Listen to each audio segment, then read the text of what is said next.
Cynthia and I were very honored to have Anton join us once again for Rising Talent Foundation weekly lecture. Obviously today, I mean, we're living through a moment in history which is just ripe with potential, both for the good and for evil.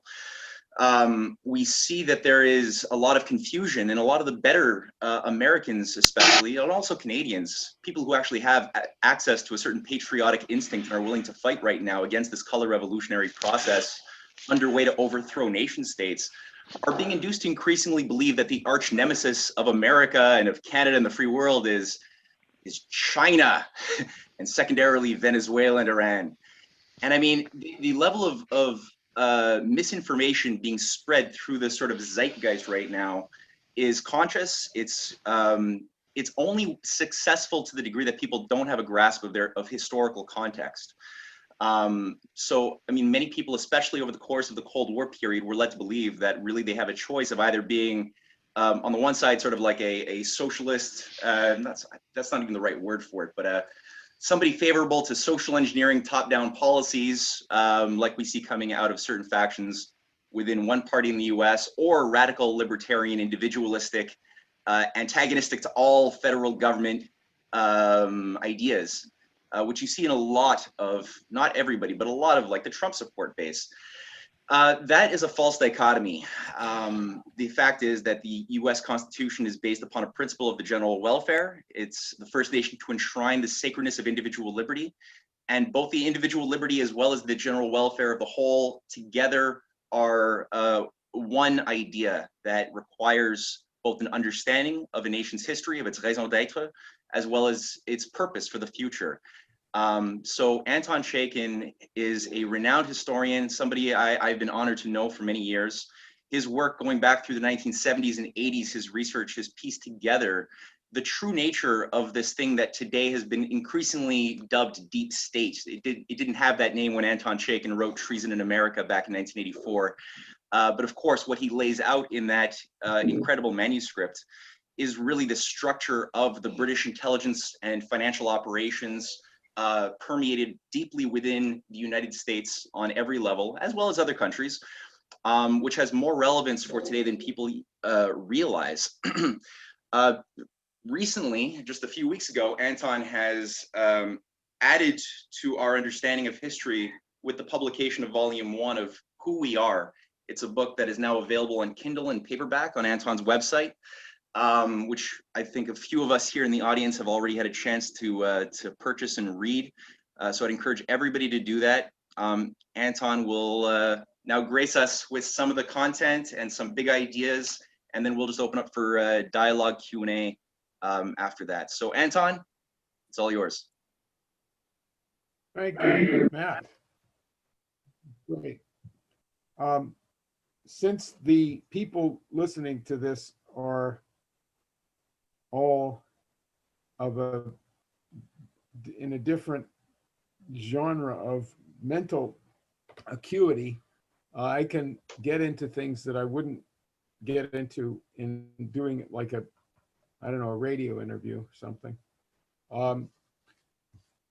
So this book is the first account ever published, if not written, of the Industrial Revolution as a project of US leaders.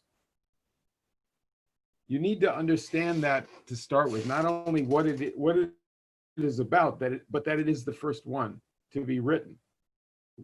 Whatever the quality of my work, I put a lot into it, but you have to see the unique situation that this is based on new work, and it's a response to the crisis that's facing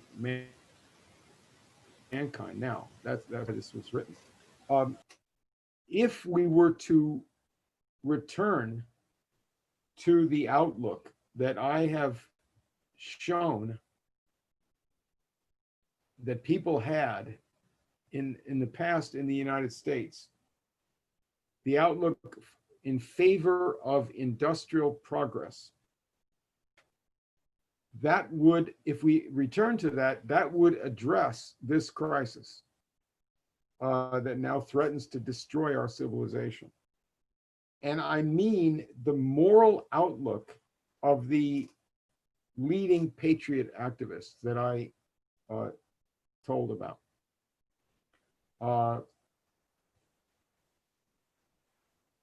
I'm gonna go through a few of the things that they did and how they thought, so that you see what that outlook actually was.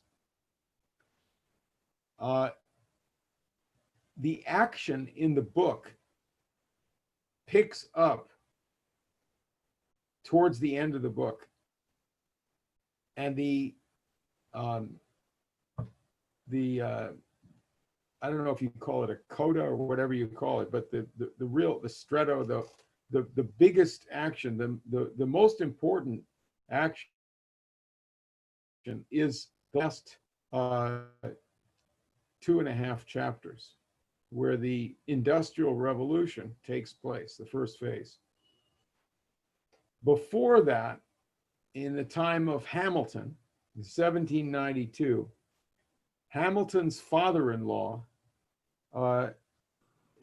General Schuyler, began building the Erie Canal, America's first canal, as a private enterprise. It was the Hamilton family. He was deeply involved in that enterprise, the planning for it and so forth, as Washington had been. 2 years, and he was hoping for government to come in and take it over, really, or to pay for it. 2 years later, a young New York State political leader named DeWitt Clinton gave a speech that was a prophecy, and I'm gonna read this. It's just one paragraph prophecy. DeWitt Clinton: great improvements must take place, which far surpass the momentum of power that a single nation can produce, but will proceed from their united strength. The hand of art will change the face of the universe. Mountains, deserts, and oceans will feel its mighty force. It will not be debated whether hills shall be prostrated, but whether the Alps and the Andes shall be leveled, nor whether sterile fields should be fertilized, but whether the deserts of Africa shall feel the power of cultivation, nor whether rivers shall be joined, but whether the Caspian shall see the Mediterranean and the waves of the Pacific wash the Atlantic shores. DeWitt Clinton later successfully fought for New York State to build the Erie Canal. He was the governor who organized the whole project. Then we have Nicholas Biddle, who was, in this period of the climax of my book, was one of the leaders. The men I'm talking about, I have 6 people who I've designated as the chief strategists of industrialization of the United States in the first phase. So the next one is Nicholas Biddle, who was president of the Bank of the United States. His mind was the American Revolution. People in his family were very courageous fighters in the Revolution, officers. His father was Benjamin Franklin's vice president. They had a president and vice president of the state of Pennsylvania. President Washington lived on his street when he was a child. So this was in his mind. In 1810, Biddle was focused on the British attacks against a very weak US, and it was weak militarily and economically. And he warned that if Hamilton's Bank of the United States were shut down, financiers would get predatory power. I'm not saying this to concentrate on the technicalities of the program, but I want you to see the state of mind. That's the important thing. This is what he said at that time, 1810. Without credit or money, if you shut down the government's bank, without credit or money, while your commerce is stopped and your manufactures collapse, in the total want of money, the demand for gold will place the poorer classes at the mercy of the rich. And the great moneylenders will come out to prey upon their fellow citizens. The only beings who will be seen floating on the wreck are those very moneyed aristocrats whom the anti-bank demagogues denounce with such indignation. Nicholas Biddle later legislated in the state legislature the first coal-carrying canal and organized the greatest coal-carrying railroad in the world, Reading Railroad. He personally organized that. In addition to being president of the Bank of the United States, which he ran to secure investment into economic progress while limiting dangerous financial speculation. Matthew Carey, risked his life to free Ireland. He escaped with his life from Ireland. Before he came to America, he printed revolutionary literature for Benjamin Franklin in Paris. In exile in the United States, he promoted Hamilton's banking and became the leading publisher in the country. He promoted industrial protectionism and infrastructure and revived it in the 19th century. Revived that program later on after Hamilton was dead. Why? He was a publisher, not a manufacturer. This was not self-interest. Henry Clay, he is probably the most famous of these people. Henry Clay's mind was shaped by years as the secretary and private student of a man named George Wythe, W-Y-T-H-E, who was a Greek classicist and the leading bold American Revolution figure in the South during the American Revolution. He was also anti-slavery, and that's what he taught to Clay. So Henry Clay told the public that the slave owners, and he lived in a slave state, he told the country that the slave owners had a pact with the British to stop US industrialization. Henry Clay rallied the country to defend against British attacks. He pushed through the laws that promoted manufacturing and great engineering projects. Oh, God. Damn it. See, this thing is not the easiest fucking Can you hear me? Navigate. Yeah. Are we okay? Matt? I gotta make sure that I'm connected here. I can hear you. You're Yeah, okay? you're connected. I think that was you're okay. Yeah, Okay. somebody just walked in. They didn't know how to mute. We So can it's hear fine. you. So, I can hear you myself. so Clay, again, now you may have heard of Clay in Canada because he was the leader of the drive to get a war against Britain, a defensive war in 1812. And Canadian and British literature on the subject depicts the war as a war of conquest against Canada by the United States. That is a complete misconception. It was a war against the British Empire that was using the areas just above the United States as a base for British military organization and supply of Indian attacks across the whole United States territory. The famous very brave Indian leader, Tecumseh, was sponsored by the British. And I have an extensive coverage of that in this book. Tecumseh died as a British general in the War of 1812. But Henry Clay was opposed to war against Mexico. And that was a war of conquest run by the slave owners who at that time, later in the 1840s, had control over US government. Clay opposed that. He was the leader of attacking that. The work of Biddle, Carey, and Clay led directly to the creation of the modern iron industry in the United States. That is, we had not advanced beyond, and in many ways we're below what it was in the colonial period. But then finally in the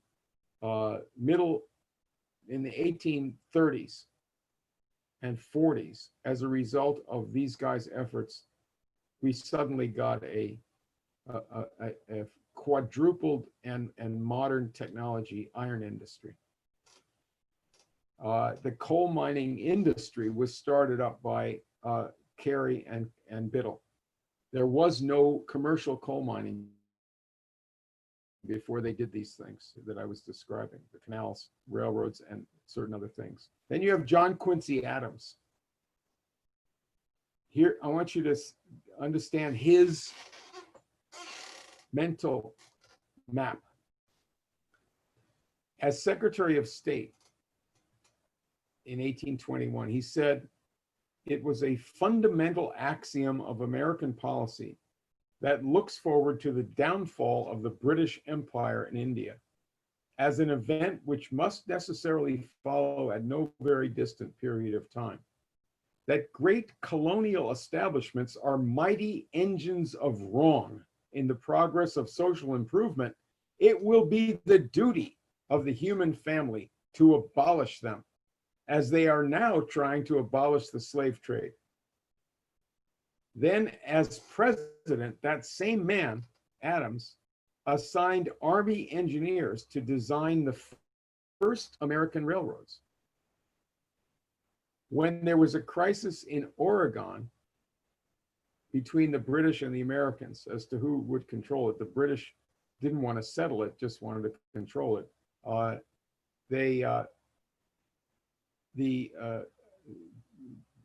There was a question about whether we should go to war with them, or at least prepare for war with Britain so that we could settle Oregon. The slave owners wanted to make a deal with Britain, give them half of the Pacific coast, and make war on Mexico to steal their land, kill the Hispanics, and populate North America with slaves.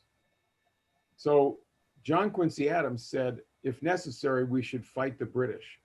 And going to war against Mexico is treason to the United States.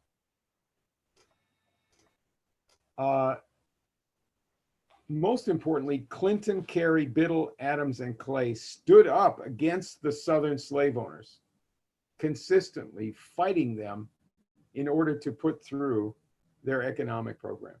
That's the history of the industrialization of the country. It's a direct fight against those who would lose everything if the country got industrialized, because you can't have low efficiency slave agriculture and slave labor when you have high profit, high wage, high skill industry as the dominant feature of national life. So it's either one or the other. The last person I'll mention is General Joseph Gardner Swift, who plays a leading role in this book.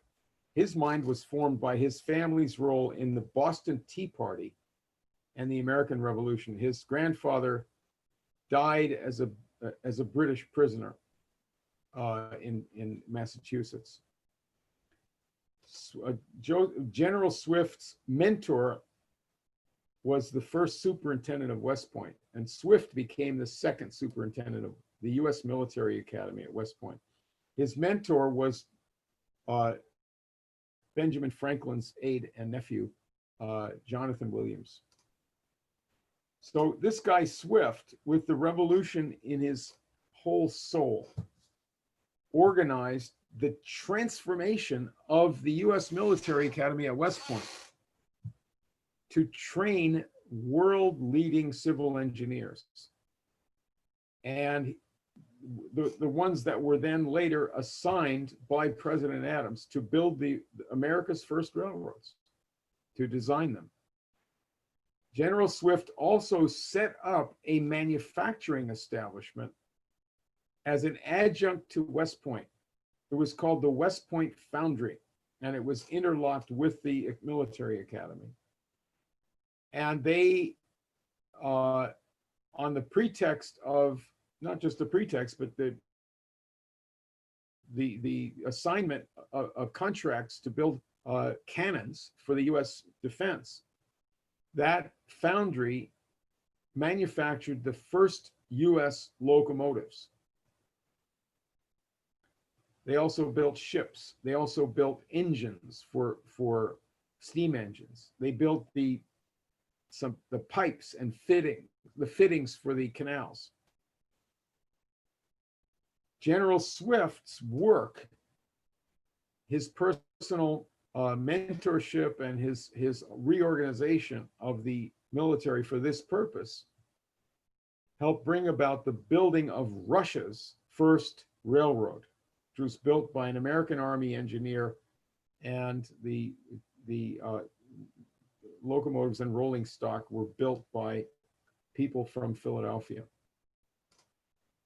Now, a US industrial development outlook like these men who actually built the USA would get the support of a big majority of voters. Think about it. I think 80%. Because it represents the obvious interest of the people themselves. You're going to supply jobs. You're going to supply high wages, because the kind of jobs that you need in a modern economy are skilled jobs. So that means that you do everything to upgrade the labor force. You have to give a lot to get a lot. You have to give very good incentive to the people at the lowest part of the totem pole to make that work out. But the skilled workers would obviously benefit as well, and manufacturers. So, okay, if it would get a large vote, and you would have a government that would have public support, and you wouldn't be so polarized. But how would that outlook solve the crisis that now threatens our civilization? Think of the image of man in their minds. The man in India that John Quincy Adams says should not be under British oppression. The man in the United States, whether it's a slave or it's an unemployed worker, or it's some guy who could be, engineering great things or building manufacturing plants. He has the image of human beings throughout the world in his mind. It's universal. And all these men are explicit about the scope of their thinking, going back through history to man's achievements. They are all acquainted with classical culture, classical music, classical literature, Plato and other things, the great tragedies. General Swift was the founder of the Handel and Haydn Society in New York and co-founder of the New York Philharmonic Orchestra. So something, I just got an email this morning from Senator Rand Paul. I'm on the email list there.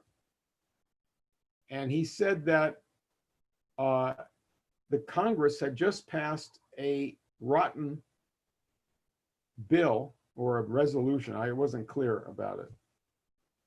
They're attempting to prohibit the president from withdrawing US troops from Afghanistan without the approval of Congress. You can't do that unless we say so.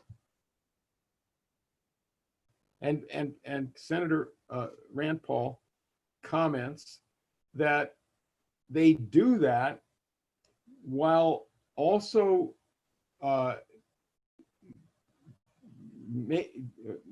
keeping the precedent in place that the president is free to start a war without consulting Congress. So they're acting in a direct way to keep the perpetual war going. So what is in the mind, what image of man is in the mind of the congressman who acts to keep that war going? What is the image in his mind of the Afghans, the people there, or of the US soldiers who go there? It's obvious that there is no image whatsoever. There's calculation, there's opinion. There may be fear of somebody, who would hurt them if they don't do that. But there's no image of man. There's no image of the specific people there, let alone an image of the future. They're not thinking of they may be thinking of their own grandchildren, but they're not thinking in a realistic way. So if we go back then to this book,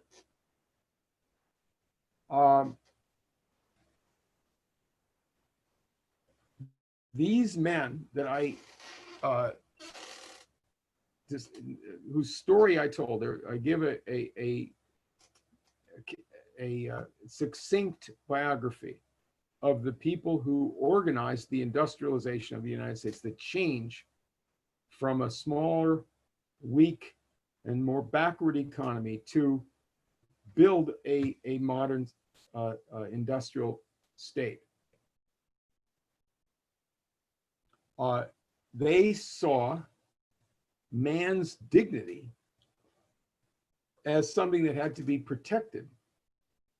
They saw it as in God's image. They were all proceeding from what I would say was a true Christian point of view, although I'm not an expert on that.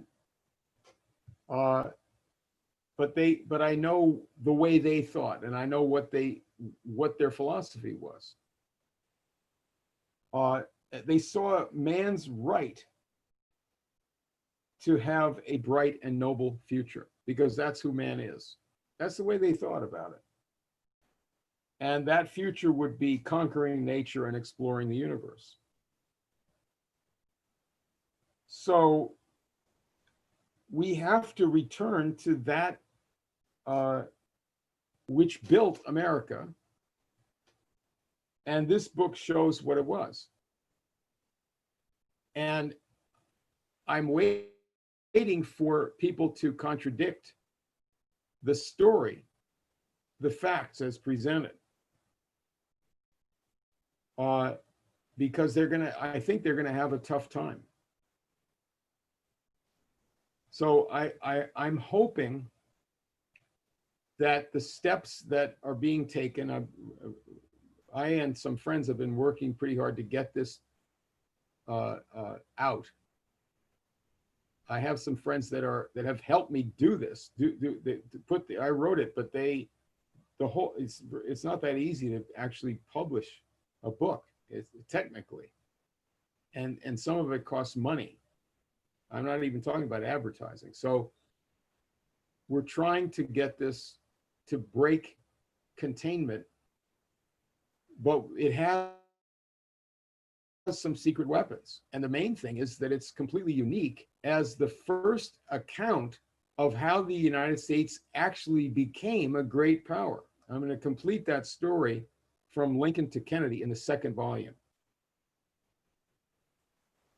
So let me leave it at that, and let's open it up for questions. But I hope that you could address some of the things that I've talked about. Thank you, Anton, for this wonderful introduction to your book and to universal history.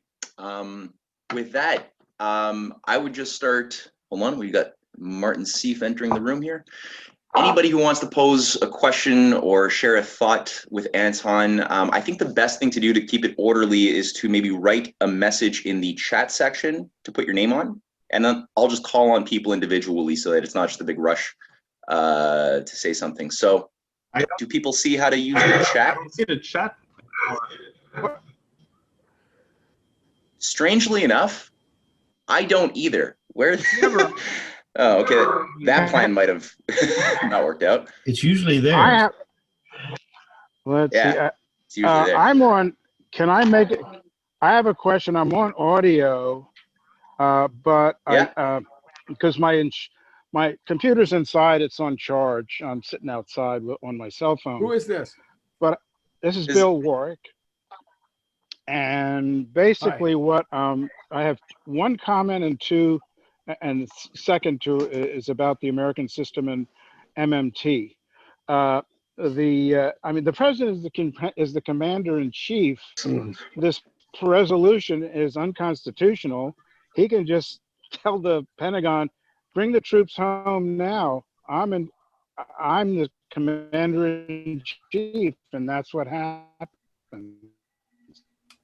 Yeah, that's true. I don't know. Rand Paul is correct in what to do with the troops. I don't know if he'd get away with it. Kennedy was trying to pull the troops out of Vietnam, remember? Right, but there was a whole thing in place to kill him. But my other thing is with this MMT and the American system. Jimmy Dore had a guy on the other night who was explaining modern monetary theory. And basically what it is when the economy is in decline, you have to inject money into people's pockets so they can spend and improve the economy, which is correct. But he doesn't understand that you've got to do something with that money. He didn't really explain that. And that's what the American system is. The American system issued credit, and the credit was used to build things that were going to make money later. But it also put money in the people's hands who were working on whatever the project was. So that's how you have to marry MMT and the American system. And that's the way I understand it. Would you humor me by spelling out what that MMT stands for? Oh, modern monetary theory. Modern monetary theory. That sounds like something out of Gilbert and Sullivan. No, it's not. All it is when the economy is in decline, it's because people don't have money to spend. They're borrowed up to their necks, and they can't borrow anything. So their salaries are inadequate to sustain them. So they can't spend anything, and so the economy starts to decline. Well, with modern monetary theory, you inject money into the economy, but what this guy didn't explain, and this was on Jimmy Dore just last week, or maybe it was early this week. It may have been Monday or Tuesday this week. So go to Jimmy Dore's YouTube, find the talk. Monetary theory, and it's not. It's no more than a week old. Yeah. It was. Okay, Bill. You Bill, found it? you're Yeah. breaking up there a little bit, but I think, yeah, the idea was very well communicated, so that's definitely worth pursuing. Let me, I'd like to Anton, take that yeah. up I'd like to take that up for a minute. Yeah. John Maynard Keynes was a proponent of that kind of stimulus as a antidote to depression, economic depression. Keynes himself was a Malthusian. Not everybody who believes in economic stimulus is a Malthusian, but what Keynes deliberately avoided, and what the other people don't know about, which is obvious once you get the idea. It's obvious that this is a fatal oversight, is what is the actual history of the economy, not the theory of the economy. How did the economy progress ever? How did people get high living standards? How did people get living standards that were sustained over a longer period of time than otherwise? It has to do with the intention to promote this increase in the skill, the knowledge, and the applied powers of man over nature. All of those things together. And that's the history, not the theory. My book is not a theory. I don't go, I mean, it's lacking in certain respects that are obvious. I do not go back into the prehistory of this period, into those whose thinking and works were essential to develop what Franklin and others came up with. And I did go into Colbert, obviously. But what about Leibniz? What about the philosophers and the statesmen who preceded the modern period? But what I have done, and what I think has to be demanded in any discussion about what we ought to do, is to say, look, most of mankind is presently suffering from poverty, disease, and war, in particular, disastrous, impoverished circumstances, whether it's caused by endemic poverty or by war or by disease or whatever it is. Most of mankind is nearly demolished. A lot of mankind is in that condition now, and it's threatening to get much worse. What has ever been done about that? Do you think the world can continue like this? No, it's obvious it can't. So when you have a theory about the role of government or about what you should do with money to make things better, people have to demand that you refer to the history of the subject, which is the economy. I don't think you have to go into, you don't have to say, tell me about the history of factories, although that's part of it. But you have to have some reference to the fight that has taken place over the ages, but also in modern times, between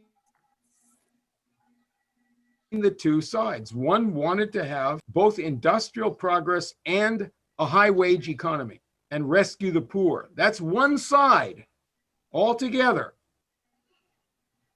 There were some people who wanted to have,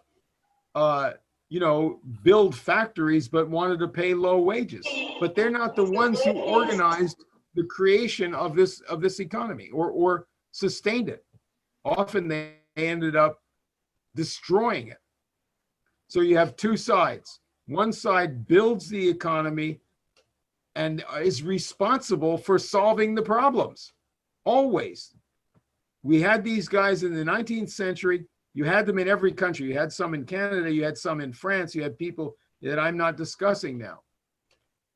But then you had a new feature of this whole process with Franklin Roosevelt and later Kennedy. And there were people who were their allies in other countries that Matt's written about, that other people know about in Europe and elsewhere, and in the Commonwealth. But Roosevelt was in a position to revive the spirit of these earlier people. No discussion of economics or of monetary theory is either competent or honest. And it's usually filthy if it does not refer to the history of the general welfare. And I've got that history, at least the core of it, in this book. Refer to some other account if you want to. That's fine. I'm not the only one who's written about these subjects, but they haven't done it in the way I've done it. Fine. I'm looking for every lead I can get to keep working on this. And it's just the beginning of this account, really, because you got to go much deeper to see what was really going on. And there's some other subjects that are very close to this that have to do with the treatment of people that were not in this civilization, but which we wanted to be in. The American Indians and the black slaves taken out of Africa. You have to take up those questions. They're central to this whole story. So, but this problem that you have to demand the actual history of the economy be immediately referred to in any kind of theoretical discussion or any kind of advocacy. Otherwise, it's completely dishonest. You're being played for a fool. I have a question from, hold on, Stephen, I got you now on the list, but I've got so far Pascal and Nick on the list. So Pascal, you were the first I was told has a question. So why don't you go and throw it out there? Okay, hi, Tony. Hi. I have many questions in my mind, but the first one I wanted to ask you is concerning Lincoln and the American system. Yes. And then when McKinley came into office, and I remember looking at different people online discussing, gold standards and silver and all of this, and I want to know if you could actually make it a bit clearer for people, because I know it's something that's always coming back. When there's crisis, people are always talking about, oh, it's time to buy gold or whatever, silver or land or whatever. And, Right. This is not going to stop society from collapsing. So you can buy as much gold as you want, but it's, in the end, it's not going to help anybody. Isn't it? How does the American system, prevail in this situation? Thanks. I think today it would be Bitcoins, right? Or Yeah. Or something new to replace that. That is all the rage instead of gold. Gold isn't as popular as it was, probably. Although I think maybe other countries are building up a big gold supply. But in the period of the American Civil War and going into the 1870s, there was a growing struggle with the power of the international financiers centered around the Privy Council and City of London, extended more and more into Wall Street. Not only Wall Street, but into other locations later on out into the American Midwest, Chicago, first in Cleveland, where Rockefeller was, and then his brother was on Wall Street. And these people had the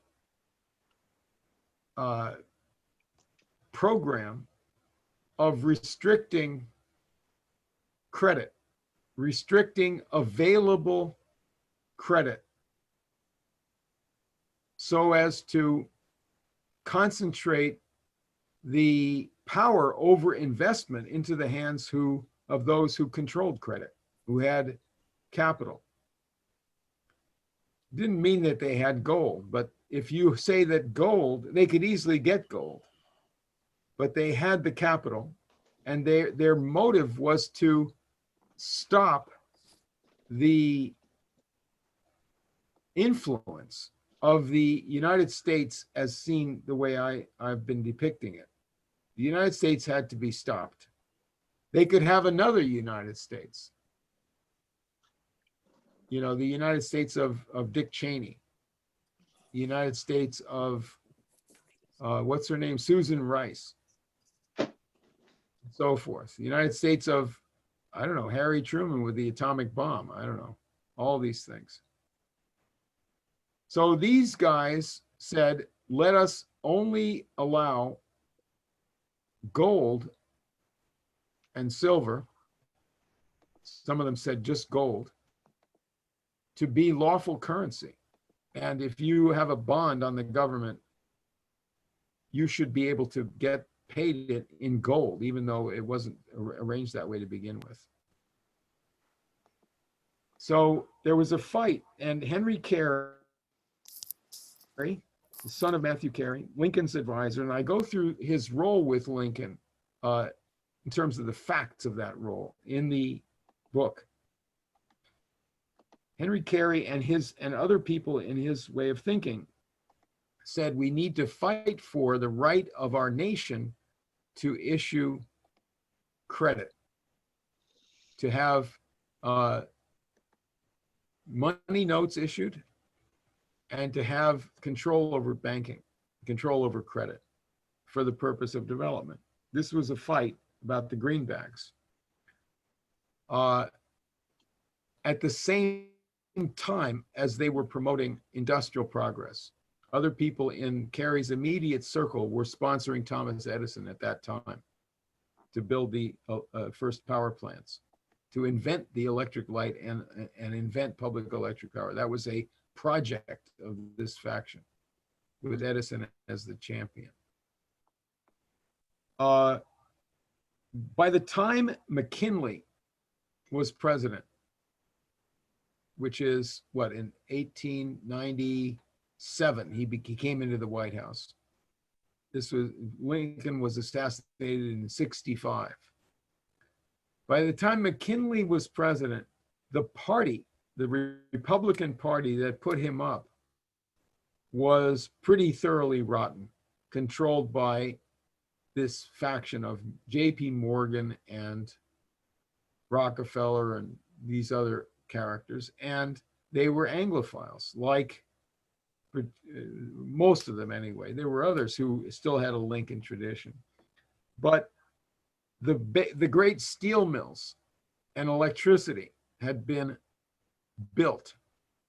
It had been started anyway. Electricity wasn't even allowed by the utilities owners to go out to the people.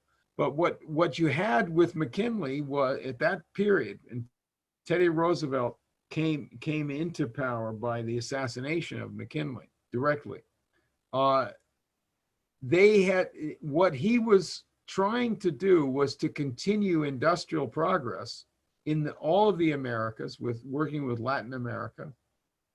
But the discussion in the public sphere was dominated by imperial influenced universities and other kinds of culture. And the legacy of the industry builders, the legacy of the progressive industrial development was forgotten in the public discussion. It wasn't forgotten by the people who knew about it, but it wasn't there. So the discussion of money,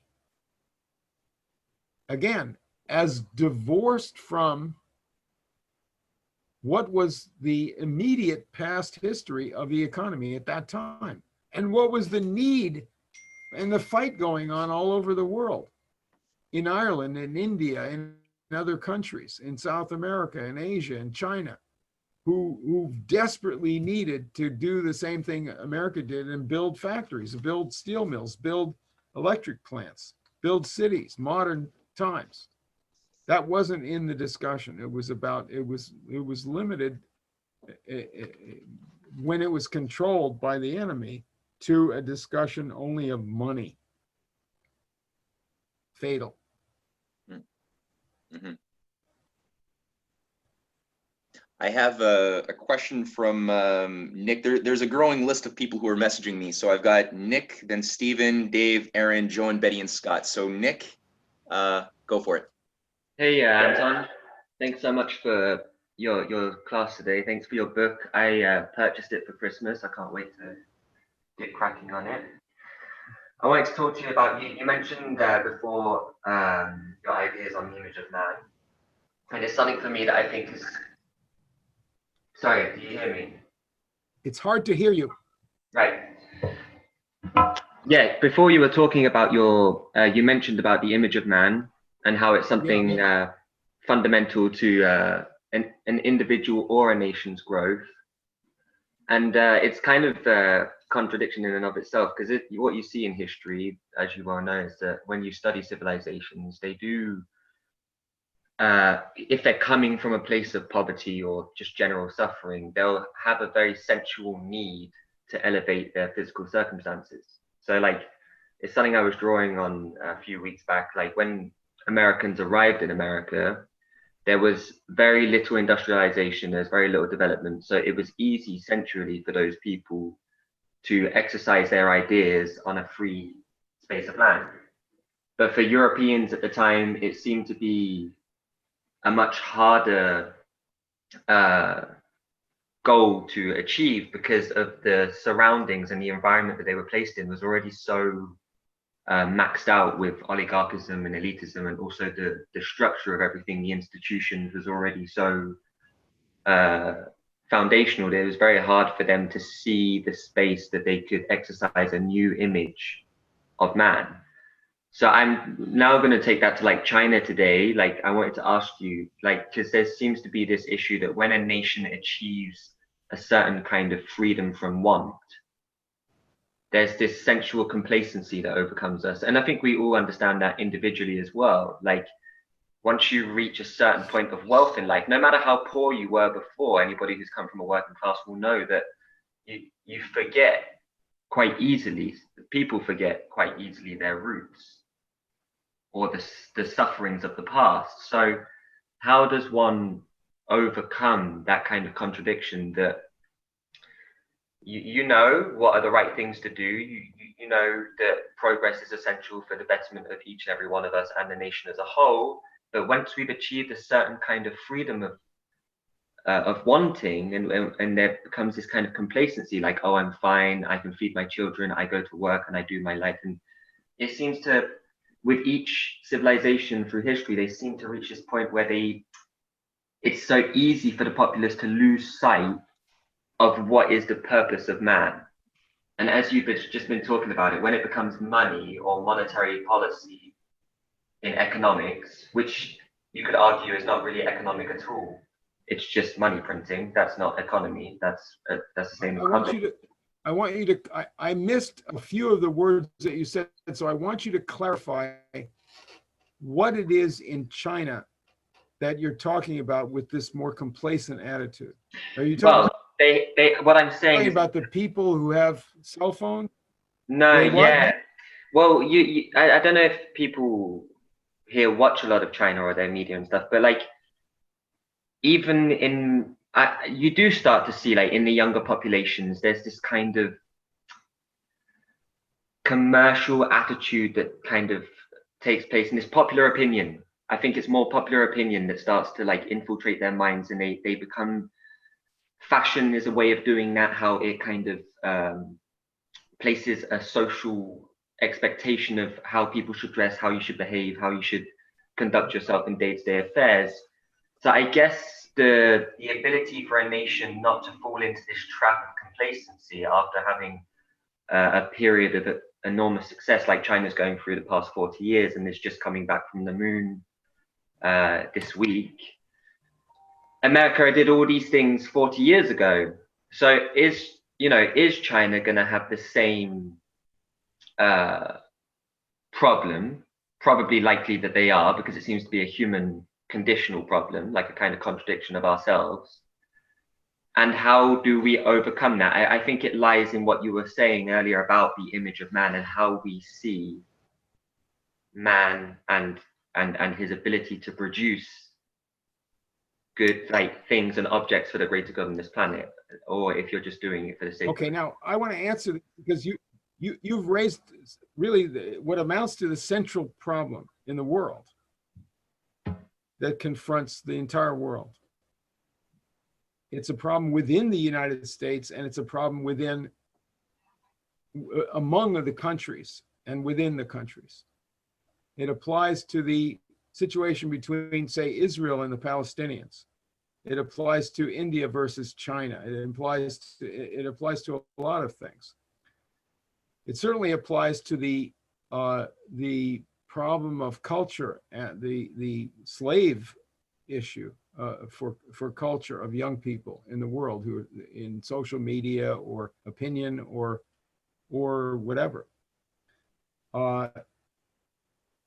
I would say that the first issue on a sensual level is what I brought up about Afghanistan. The US congressman who says let's have more war there doesn't see Afghanistan in his mind. Those are not his neighbor. Love thy neighbor? What neighbor? I don't have any neighbors. I live alone, or my country lives alone, or I live in a gated mansion, whatever it is.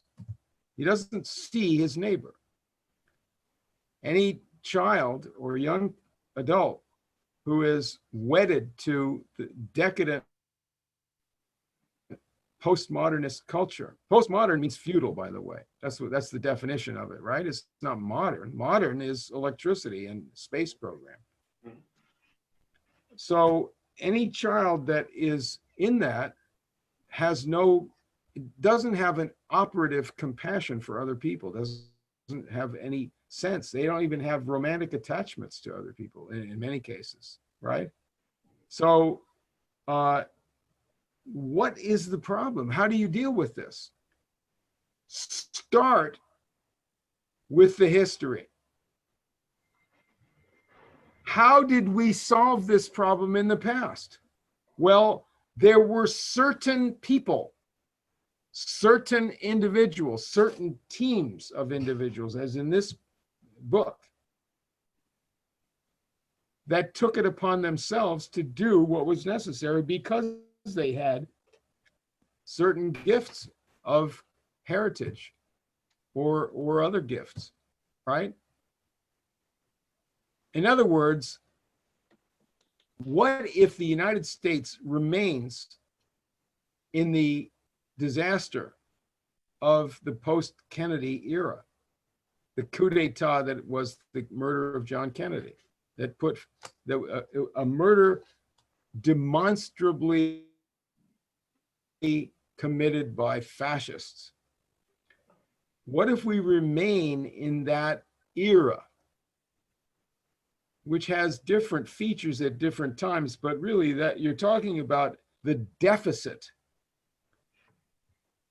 Then what would happen to China?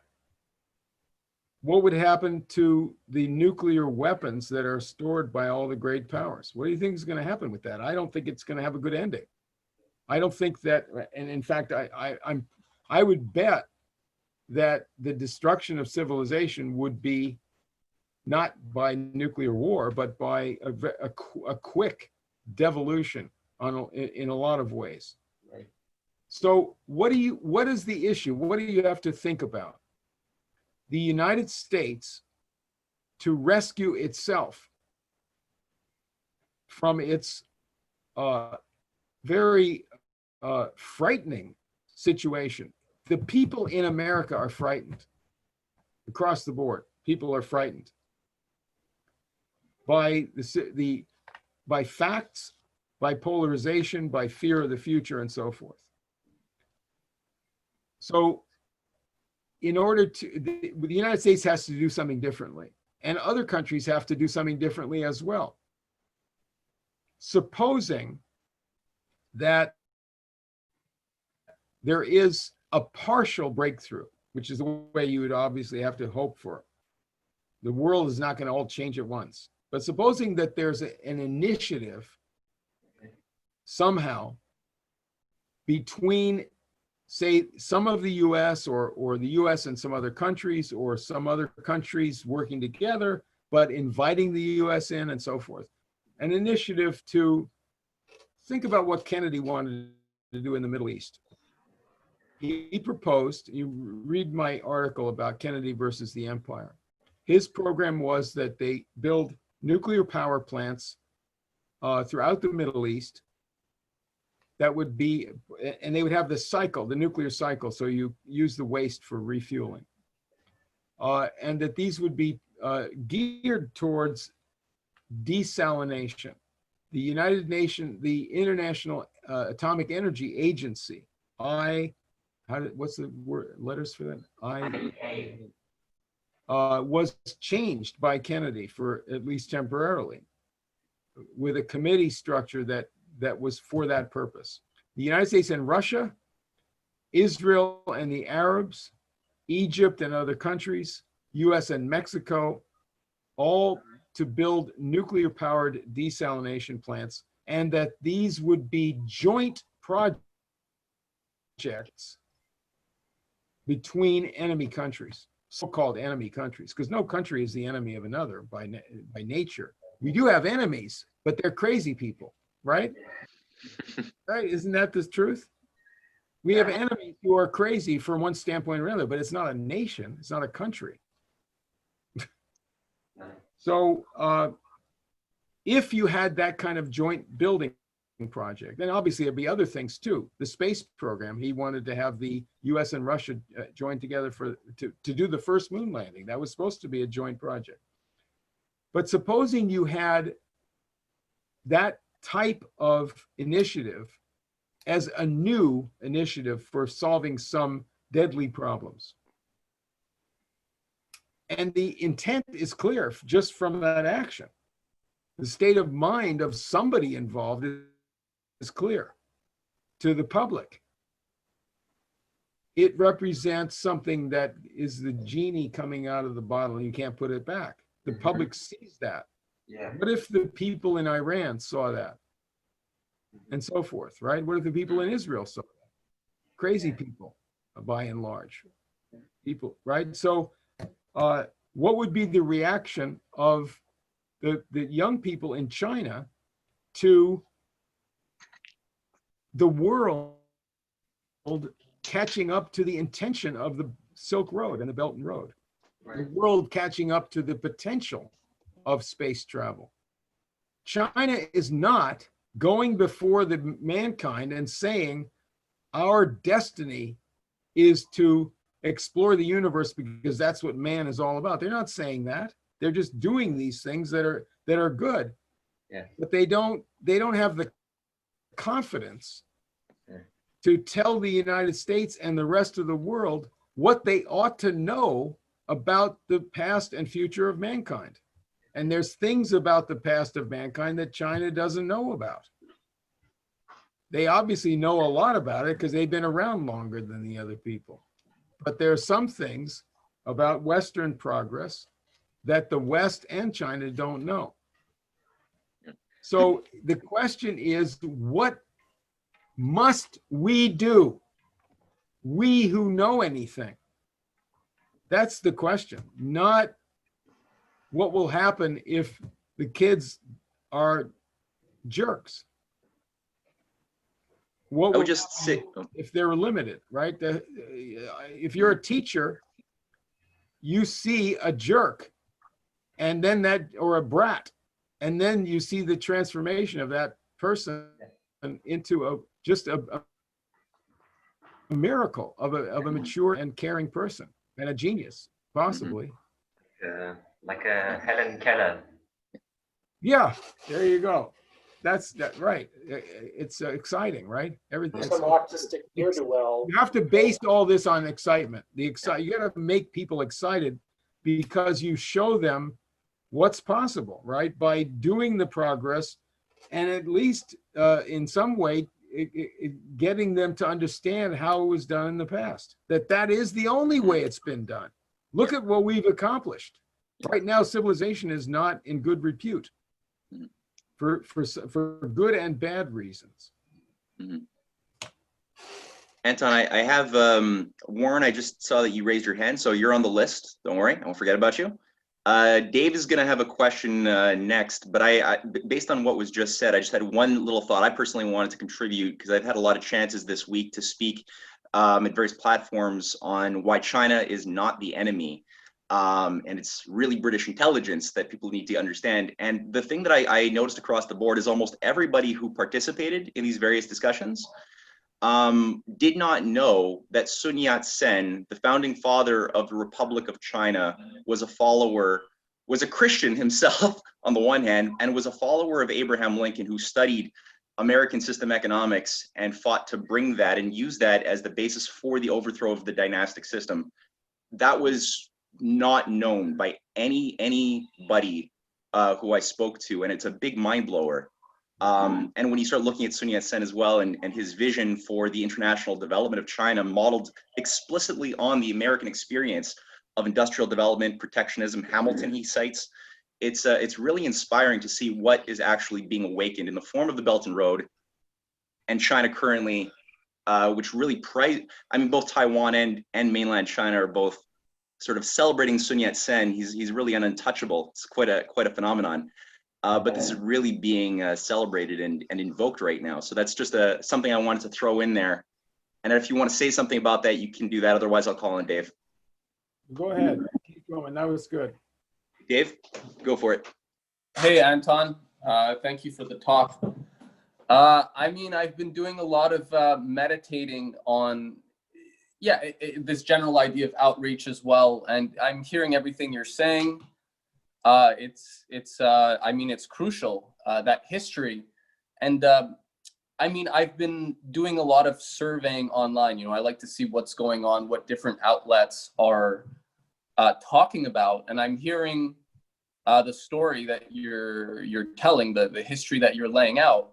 And one of the things that really comes to mind is that when we're talking about the audience, there are all these different audiences out there, and they all have different axioms.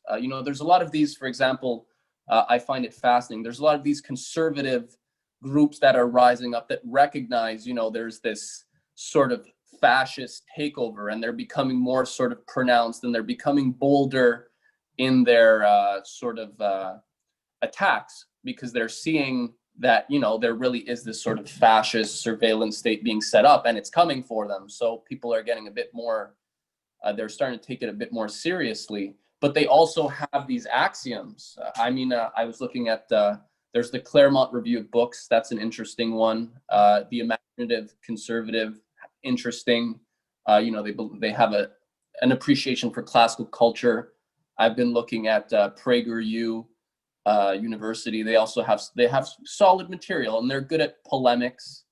But this question of, for example, the oligarchy, this is what they really don't get, that there's something playing all sides, right? There's a Shakespearean sort of Iago, whispering in everybody's ear, and these people don't really get that. And so when you're talking about the role of government and I can hear all these guys, right?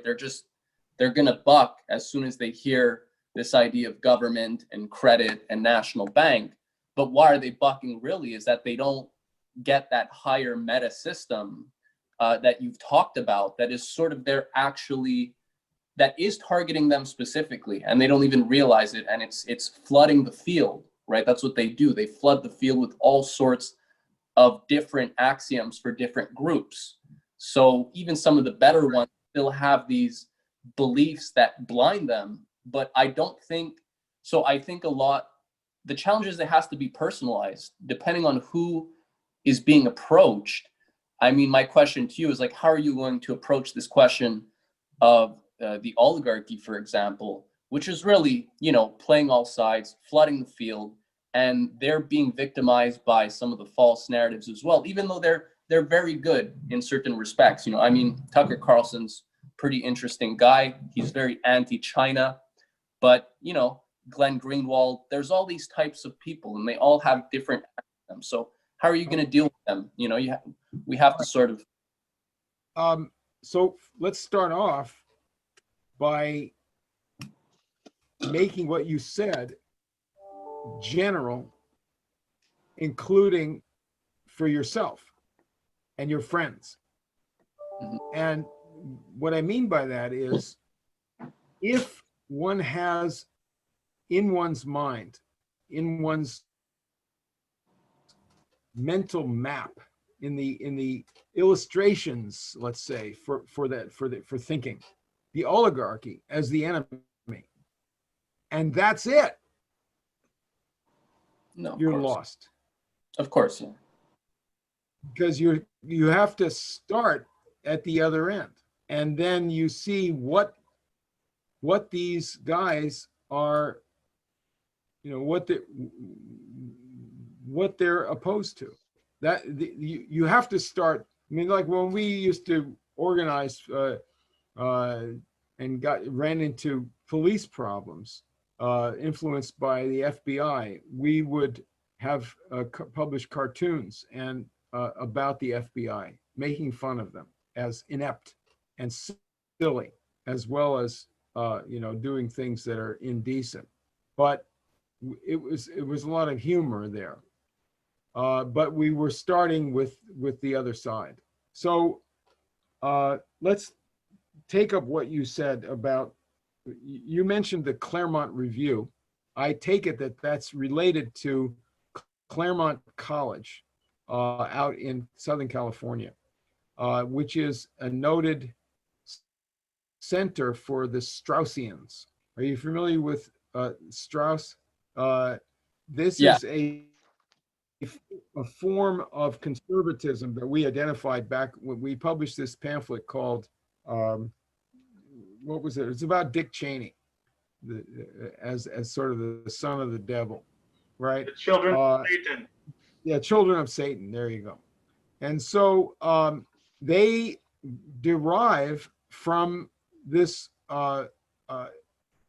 this guy who is promoting their own version of classical culture, which does not begin with the universal idea of the good. They even make themselves out as experts on Plato. So this is your classic Delphic presentation. What I would say is that you have people from various backgrounds of knowledge, from various perspectives, from various, they're in various kinds of traps of thinking, or they know certain things that are valuable. They want certain things that are valuable. But how do you get everybody or a large number of people to work, to act? Well, you have to activate the minds of some to begin with. And I don't mean one person at a time. I'm talking about doing things, a certain aspect of the general culture, even in some areas that might have an effect, but it has to be above simply getting people one at a time. So certain institutions, certain classes of teachers or influencers or whatever, you have to take some leaps with doing some work that will get something going that upsets the apple cart, so that it's asymmetrical warfare in a sense. I would like to give an example of the kind of reference that the general public ought to know about, or a large proportion of people ought to know, and that is Franklin Roosevelt's speech 80 years ago, this coming January 6th. called the Four Freedoms speech. It was his State of the Union address, his message to Congress, annual message to Congress. In 1941, the Second World War was on, but the US wasn't yet in it.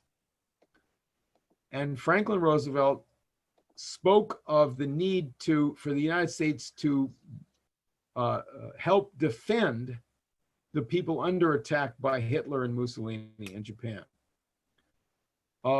And so that we should supply them people to defend themselves with weapons. These are sovereign countries that are under attack. And in that speech, he's talking about the world that we are fighting for. What is that world all about? And the general idea there is, what is the world that we're going to have after this war is won? And at the end of this speech, he spoke of the four freedoms. And I want to show you how that's connected to what I've talked about earlier. And the four freedoms are freedom of speech, freedom of religion, freedom from want, and freedom from fear. Now remember that Franklin Roosevelt is a superior strategist of practical world affairs. He's a supreme politician. And this was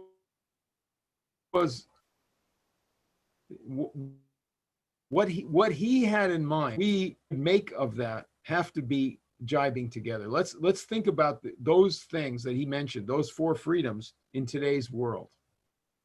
Freedom of speech. The Chinese young people that were mentioned, staring at their phone or looking at themselves in the mirror with the new fashion. It's actually better than the kid in America who doesn't even think about a new fashion, maybe just staring at the phone. I don't know.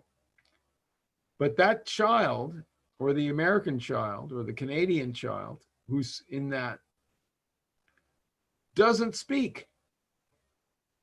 Do their parents speak? Do their grandparents, who might have been boomers, do they speak?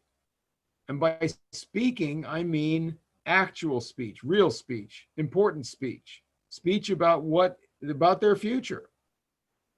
No, their future and their neighbors. What's going to happen to them? What's going to happen to themselves, just themselves, let alone mankind? They're not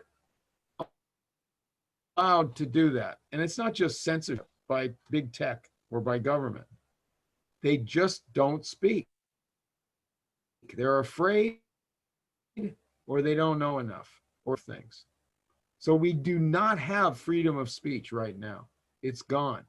Doesn't mean it could not be awakened and gotten. In fact, it's a very unstable situation for our enemies, because the internet and other things are capable of being, in their view, misused by Putin, or by Tarian, or by any other bad actor, right? Or by Chaitkin, right? Anybody. So, freedom of speech. What about somebody in India, or and somebody in Pakistan? Are they free? First of all, to speak? Not. There's a lot of problems there, right? They might get killed if they speak the truth about their situation vis-a-vis the enemy ethnic or group. Are they free to practice their religion without fear? No. What's the fear? You might have terrorism, but more directly, is the fact that people, maybe that's not a good example because they're not in actual war most of the time, but Jews and Muslims right around them, say Palestinians, do not have freedom of religion. They don't have respect for the other religion, and they really don't have respect. The Jews don't have respect for their own religion in Israel. But people are not free to practice their religion, because religion is also the reality of religion is tradition, is culture, and so forth, as well as high philosophy. And that involves tenderness and things, qualities which you can't have in the situation now. Freedom from want. That's the most obvious. That got me in trouble when I talked about that in an interview recently.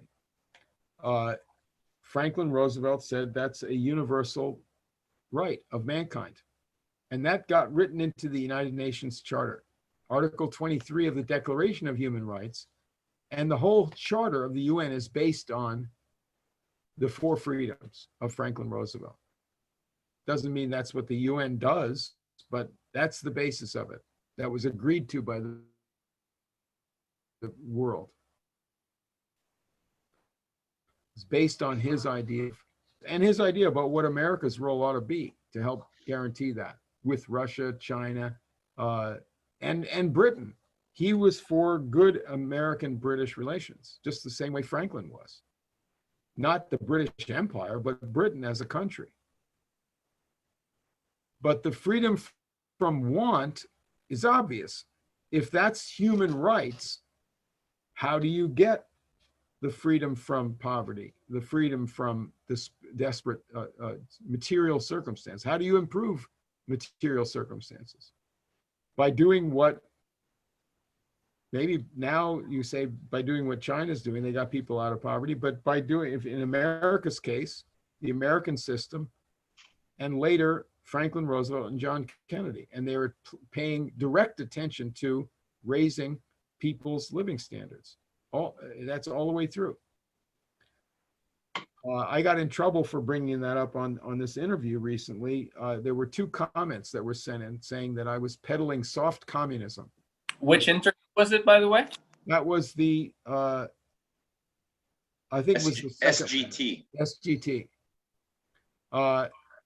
And that because Franklin Roosevelt, and the guy says, I am supposed to pay for some guy who doesn't want to work?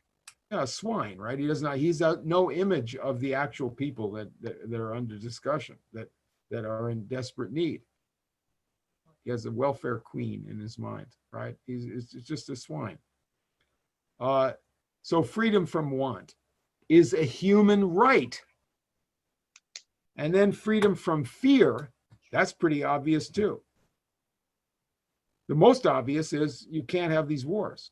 You can't start a war. And the other thing that came out of Franklin Roosevelt's initiative as president was the actions that Matt has so ably described in his article about Robert Jackson, the chief prosecutor at Nuremberg, who said that the Nazis were primarily guilty, first and foremost guilty of starting World War II. That's illegal. You can't start a war. It's illegal by international law. It's open and shut case. It's not an opinion. The treaties specify that. It's direct international law that starting a war is illegal. If you defend yourself from attack, that's not illegal. But you have to be able to prove that, because war, aggressive war, is a crime. All of the other atrocities of the Nazis were, in the main, or at least many of them, were committed under the cover of that war and to support the war as well, but mainly under the pretext of the war. So if you say that people have as their human rights to be free of fear, you have to stop the wars, call them off. Now go back again to what I'm talking about, Franklin Roosevelt's speech. He was defining what the Allies were fighting for in World War II. Does anybody care about that? People claim to. They often invoke Hitler in discussing things. George Bush did that. Barack Obama did that. George Bush Sr. did that in saying he's bombing Panama to stop Noriega from being a new Hitler. Pretty pathetic. But the actual guy on the American side, along with Stalin and other people who organized the war against Hitler, defined what we were fighting for. That was the American idea. John Kennedy had a similar idea about the world, about the right of people to have development. He built this great dam in Ghana with Kwame Nkrumah. It was Nkrumah's project. The US backed it. The two of them together did it. So they had the right to freedom from want, electricity, and they had the right to freedom from the fear of all these conflicts between nations. It was supposed to electrify all of West Africa. That's America's point of view.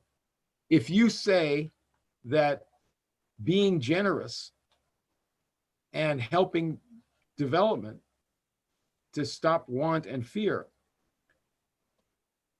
are communism, you're just an ignorant slob. You don't know what you're talking about. It's not an opinion. If you say that these people that had these opinions were just individuals, tell me who else represents America. What did they do to build America instead of sell it out? You have to go to the history. So from that standpoint, everybody claims to like the war against Hitler. Well, these were the objectives. Are you with those objectives or are you for Hitler? Hitler did not agree with any of those objectives. He didn't believe in freedom of religion. He didn't believe in, what was the other one? Freedom of speech, right? And so forth. Just very quick before I go on to the next question, on that same note, the perversion of that argument, we see it now with people like George Soros, Lord Malik Brown, who are saying that responsibility to protect is needed to supersede nation states because we want to stop new Hitlers from arising and committing genocide in their local countries, whether it's in Sudan or Libya or Syria. It's a complete travesty of the actual image of Robert Jackson and FDR and Wallace. So, and also Soros being on record for helping the Nazis. Oh, and also, yeah, Cynthia just pointed out Soros being on record himself for helping the Nazis and saying that was the best part of his life. That's another story. I think that's get into that. Yeah. You could the corruption of individuals that are your opponents, and I think that's a bad road to go down. Yeah, I've got personalities. I don't care what they did. I mean, it's not good. Mm-hmm. Anyway, I've got 6 right. people on this list, so just so you know that there's 6 questions that are waiting to come at you. I won't talk so much. No, it's great. No, develop your ideas, but I'm just letting you know. So Stephen, I skipped over you accidentally. Go for it. No worries. Thanks, Matt. Thank you, Anton. Enjoying this tremendously, and a number of the points you've brought up and elements that other questions have brought up really bring to mind Lash's The Culture of Narcissism, because a lot of them seem to describe narcissistic traits or behaviors. Have you considered your sort of general thesis here from the context of Lash and the narcissistic culture? Or is anyone else exploring that in your field that you know of today? Because I have an interest in that kind of part of the field or that perspective. I haven't read that book. Is that Joseph Lash? No, it's Christopher Lash. Okay. 1979, The Culture of Narcissism. Well, I think that if I understand what it's about, I think that is a very good thing to think about. If you think about what is the susceptibility of the lower class, by lower I mean not the upper, and to be manipulated because of narcissism. And if you think about the state of mind of the oligarchy, like Don Giovanni, right? They're fools. They can't take it with them. They maintain a certain life that they see nothing beyond that, except they might see the continuation of that somehow in the future. You see the movie Dr. Strangelove, and the guy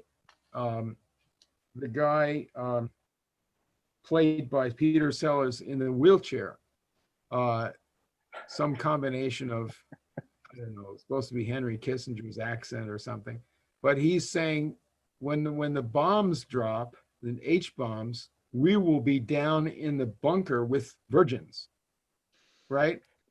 Not very intelligent, right? It's narcissism, right? His genitals are the center of the universe. That's really not the center of the universe. That's not a heliotropic viewpoint. So narcissism is real, and it's a feature of the kind of blocking of creativity that we used to talk about. Matt, what was the guy that wrote that book about that? Christopher Lasch. Oh, sorry, you're talking a different book. No, your book. I'm talking about this earlier thing about how creativity is blocked. Oh, Lawrence Cuby. The creative. Is that maybe that's who it was? Yeah, the neurotic distortion of the creative process. Is that it? Yeah, that's it. Okay.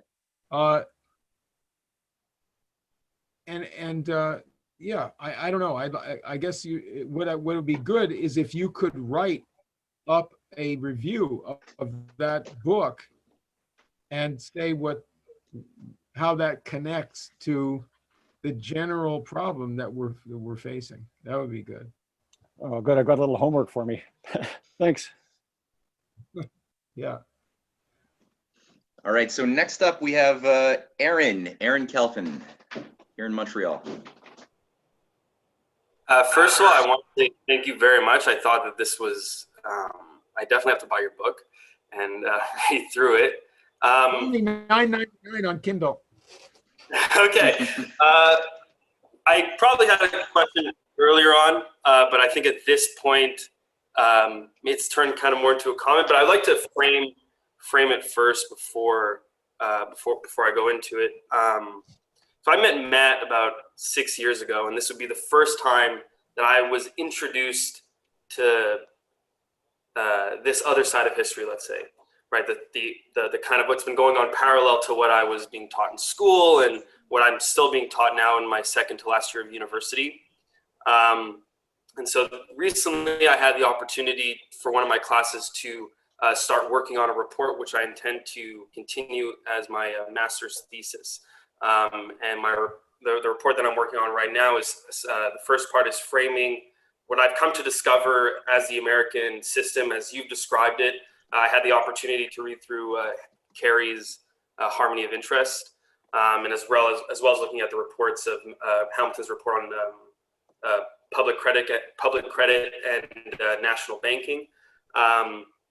And so, just again to frame all this, I'm 24. I'm in university. None of this is necessarily part of the conversation we do. At least in the program that I'm taking a public policy major with a liberal arts minor, and in that liberal arts minor, I had the opportunity to read through Adam Smith's Wealth of Nations. I had the opportunity to read through Marx on Capital. But we do read through the Federalist Papers, but that was an elective course I was able to take. It wasn't something that was mandatory. But anything else essentially on the American development of these conceptions of economic ideas, national ideas, governmental ideas, we don't really go through. Obviously, my theory is because I'm Quick question. Are you in Quebec? Yes, I am. Okay, I'm going to bring that up. Yeah. Well, yeah. So Obviously, go ahead, that's what I was keep just about to say. Is I'm sure it's because I am in the colonies. So. Well, no, I have something more specific about Quebec. Well, go ahead, keep going. So essentially, to my comment, there's something that both Nick and Dave brought up earlier, and it brought to mind two things. First of all, it brought to mind Shelley's principle of the poetic, the poetic principle, right? And essentially, in framing what you're doing, so what you're doing is you're presenting an old idea. It's not a new idea, but I think what is missing right now for, let's say, people in my position, young people, is making that old idea novel, making it new, right? Allowing for us to engage with that idea in the here and now, and actually see how that could affect here and now. And at least among my own peers and my friends and people that I'm very close with, other than Matt and everybody who's here right now. To your point earlier about are you actually talking? Are you speaking about these things? These conversations aren't really happening. And more often than not, when you try to bring up the conversation, you're kind of treated like you're trying to be antagonistic or disruptive. So yeah, maybe to all my comments, you could expand from there. Okay. Yeah. Yeah. All right. Now, I have an illustration. There's a book about economics by Robert Samuelson, and it has a family tree of economics, and it has Karl Marx and it has Adam Smith, but it has this crazy timeline, and it ends up with the British economics and communism, and that's it. There is no other thing there. Sorry, it's this crazy thing. So now the advantage that you have in a college is that you can easily do things to upset the course of affairs.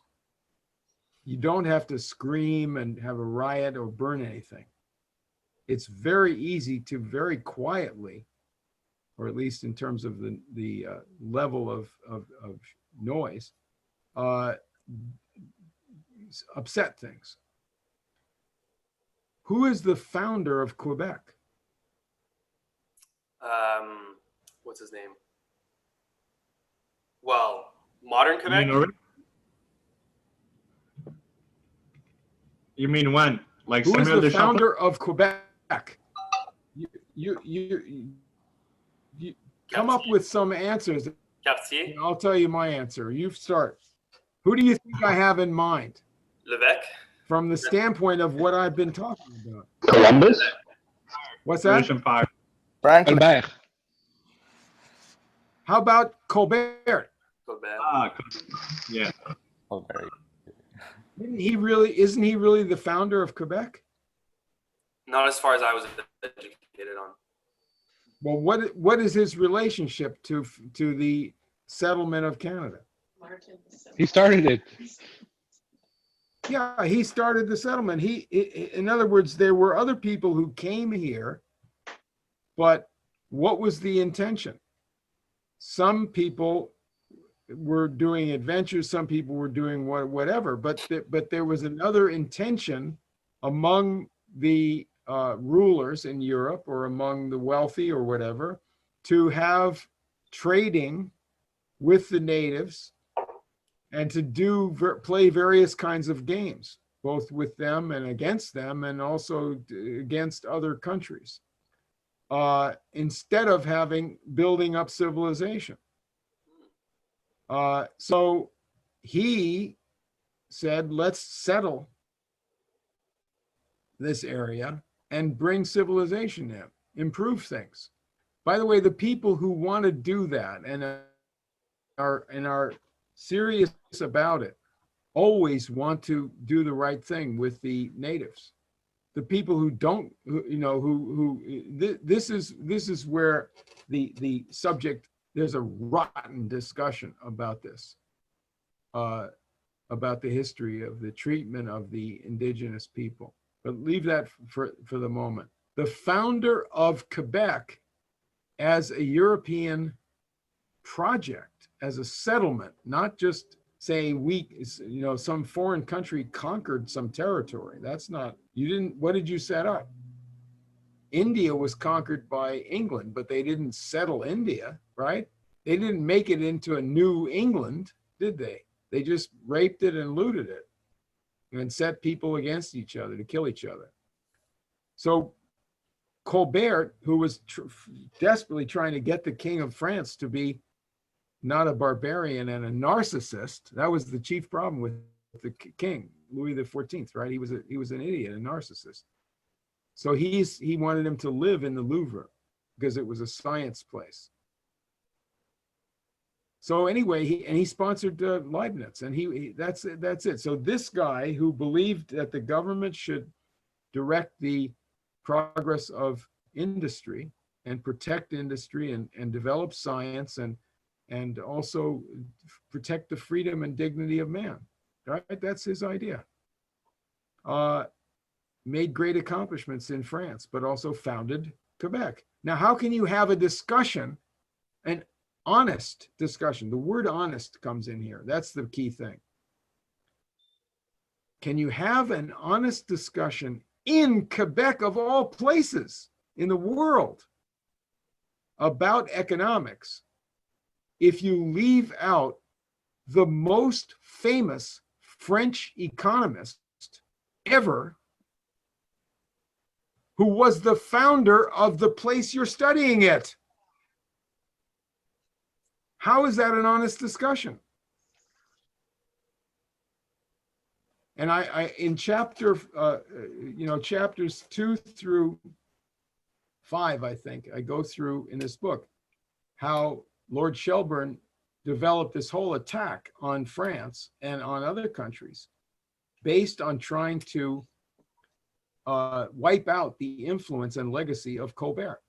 Simple as that. Hamilton invokes Colbert in his report on manufactures. That's the model. There's other models too, earlier kings and queens, and Renaissance and things like that, and other countries too were models. That China was a model, and then Franklin, ancient China, and some things left over from ancient times. But there's the honesty, the question of honesty. I believe that the central issue faced by people who don't speak out is that they put up with lying all the time. If they don't lie themselves, they will usually lie, but lying is the mode of life, especially about public affairs, and it often is about personal affairs. But here you have a direct lie. It's obvious, it's sophistry. How can you have an honest discussion when you're deliberately avoiding the most famous economist of France, against whom all of this modern bullshit is directed? Adam Smith. You can't say Karl Marx is directed against Colbert. Anyway, so that's what I would recommend. Yeah, I've got one thought on that. Anton, I might call upon you to maybe give a class in the new year on some of this pre-American Revolutionary period. Especially what I've been very curious about is the Cameralist school of Louis XI, Henry VII, and how that evolved into Colbert and what he was doing after Mazarin. That might be a really juicy topic that I haven't seen really treated thoroughly yet. There's a good biography of Louis XI that I would recommend. And amazingly, it was sponsored by the Rockefeller Foundation. That is, the guy who wrote it was sponsored by the Rockefeller Foundation. And when he wrote the thing, they withdrew their support. But it's a very good biography. You can look it up. Interesting. Anyway. Okay, cool. Go ahead. So we got Joe and Betty. What was the name of that biography? Hold on. Oh yeah, I just, as a disclaimer, I just said I haven't seen that topic treated thoroughly. I'd say the person who has treated the most thoroughly that I have seen thus far has been Sam Lebriere, who just spoke, who delivered a wonderful class a couple of months back that people can check out on the Rising Tide site. Colbert, Leibniz. And Yeah, but other? actually, a lot of my stuff on Colbert was based on the work of Anton. Okay, all right, cool. I have to step out, so I just want to say thank you very much, everybody, and I hope that everything else goes well. Thank you for coming on, Aaron. So Joe and Betty, or Anton, did you have something else you wanted to throw out there? Okay, Joe and Betty, you're up. Hello, Tony. Remember me? Tony. Joe Jennings. Hi. Hi. Hi, how are you? So one Good. point. Where are you? Houston. Okay. So first of all, on the whole Afghanistan and Rand Paul and the troop pullout, and you said there's some of these people have no compassion for the people in Afghanistan, and that's why they don't think about. Well, actually, you may wish to know that the person that introduced that amendment to the Defense Act was not a man, but a woman, but more likely a viper by the name of Lynn Cheney. Okay, so in her case, that's serious. Yeah, so in her case, it's not just a question of lack of compassion. Okay. Oh boy, how come he didn't say that in that article? I don't know, but it's there. But I'm going to ask you a question about Rand Paul's father. Okay, so yeah, I met twice with Ron Paul down here, who had put himself forward as a great scholar, anti-Federal Reserve and so forth, right? And I fought it out with him, and for the life of me, I couldn't get through his thick skull the difference between the Federal Reserve and Alexander Hamilton's National Bank. He kept saying, I'm not a Hamiltonian, I'm a Jeffersonian, right? So, so why is that such a difficult concept for people to fathom? Okay. I have two other quick questions. You don't have to answer them now, to some extent, did Henry Clay, what? Well, no, let's put them out quick and just a second. Go ahead. Okay. Well, I'll skip the second one, but Abraham Lincoln's greenbacks. Okay. So, Lincoln introduced the greenback, which was abundant, deployment of currency into the northern states, right? Not backed by gold, but it somehow functioned as a stimulus. I wonder, how is it that just the introduction of the currency at that point, and severing from the gold, could be, was ensured to go in productive directions, as opposed to say a Keynesian policy, which was also based on just printing money, but not productive. Okay, how was it that the greenback policy was shaped or directed toward a productive outcome at that moment, and certainly the Civil War? So that I'll just leave it at that. Thank you. The second question is easy. The greenbacks were issued just to have an ample money supply to carry out the program of the country. You needed money to carry on the war, and you needed money to expand the manufacturing and the supplying of the war, as well as to build up the country's power. So you have to have an ample money supply to do it. It's very simple. The enemy wanted to constrict the money supply. They also wanted to tax manufacturing. The bankers in New York said to Lincoln, we'll back your war bonds if you put a tax on manufacturing. Ridiculous, right? You don't want to, that would constrict the whole operation. So the issue was the program.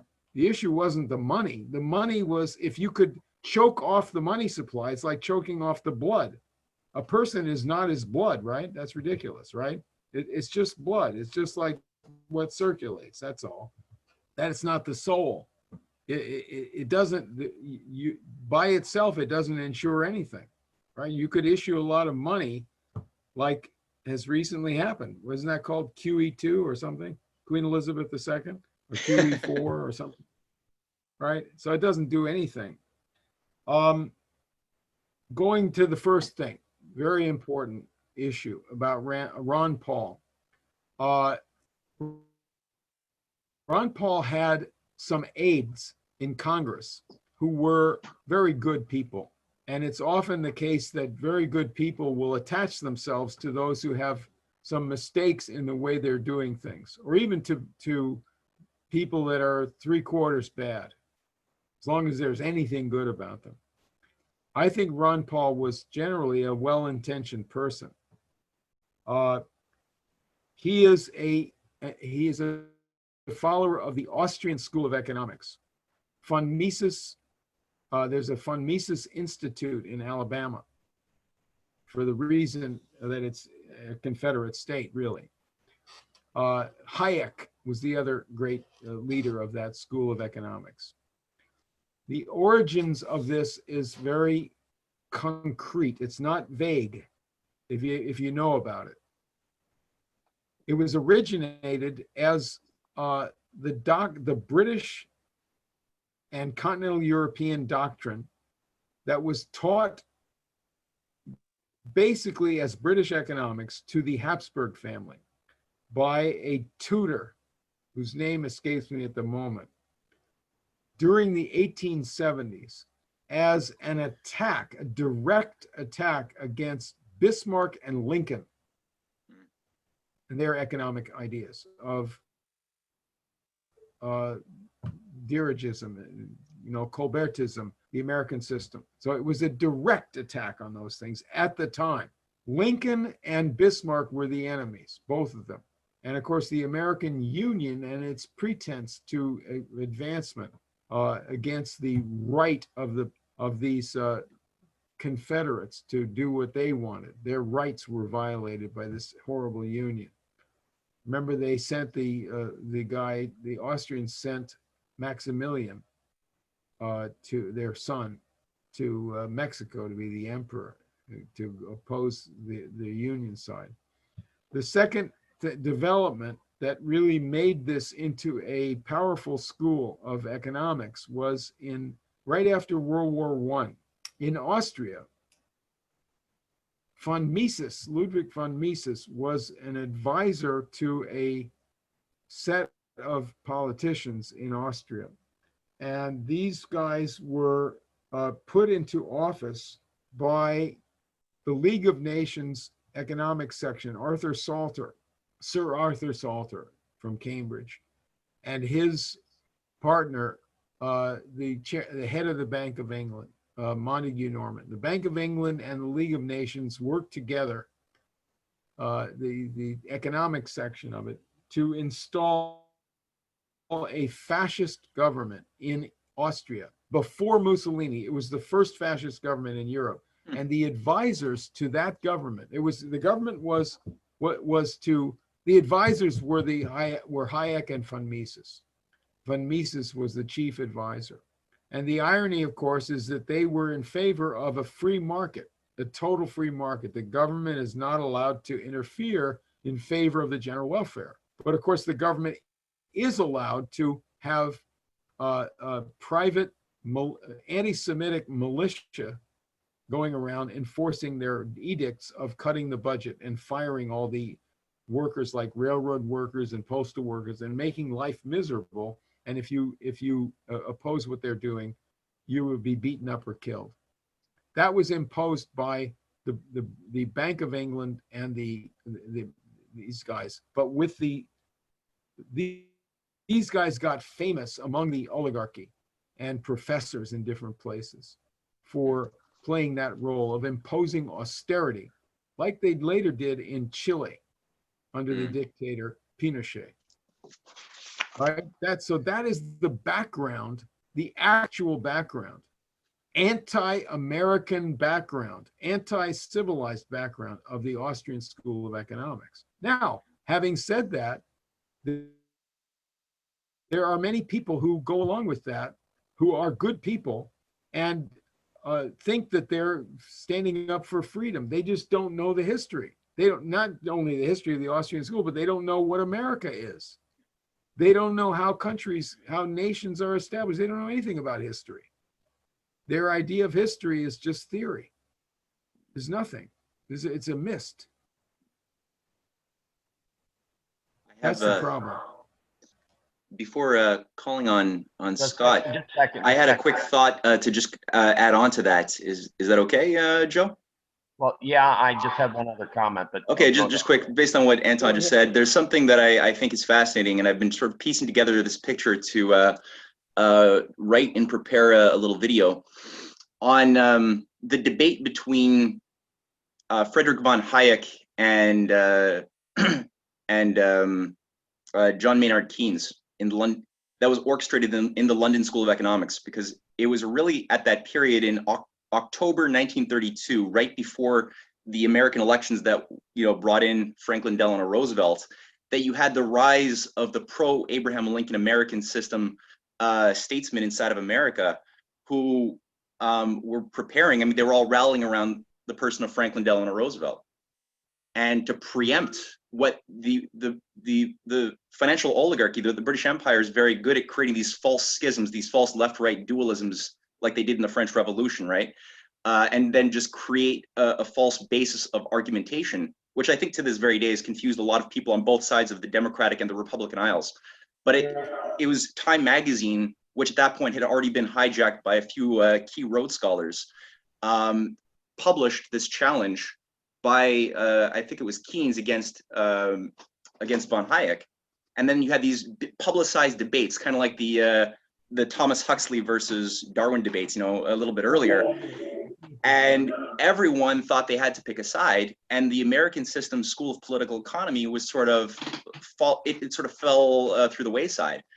And to this very day, I think even now, most Democrats think they have to be Keynesians, and most Republicans think they have to be Austrian school, and they forget that there's this other tradition. That's all I wanted to throw out there. Let Joe finish. Well, I'll say the second time I met with Ron Paul, he was speaking at a forum for legalizing pot.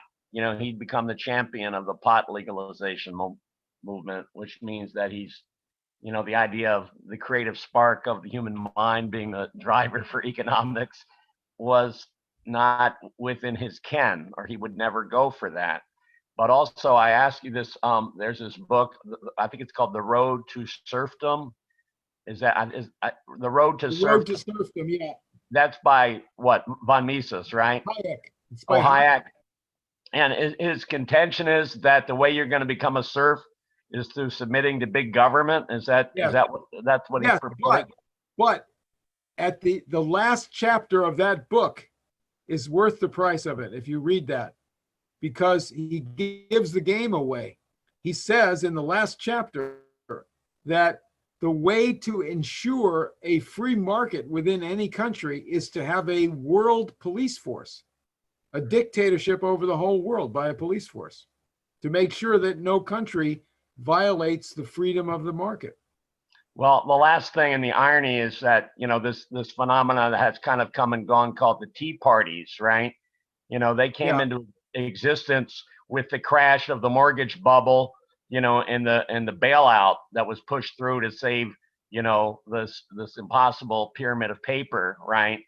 And so in a way, they were revolting against the free market, the revolt, right? But then I went to a couple of their meetings, and they had the words free market enshrined on the wall with gold embossed letters, like this was some pagan god they all had to worship. So that's one of those ironies that, I don't think they ever discovered.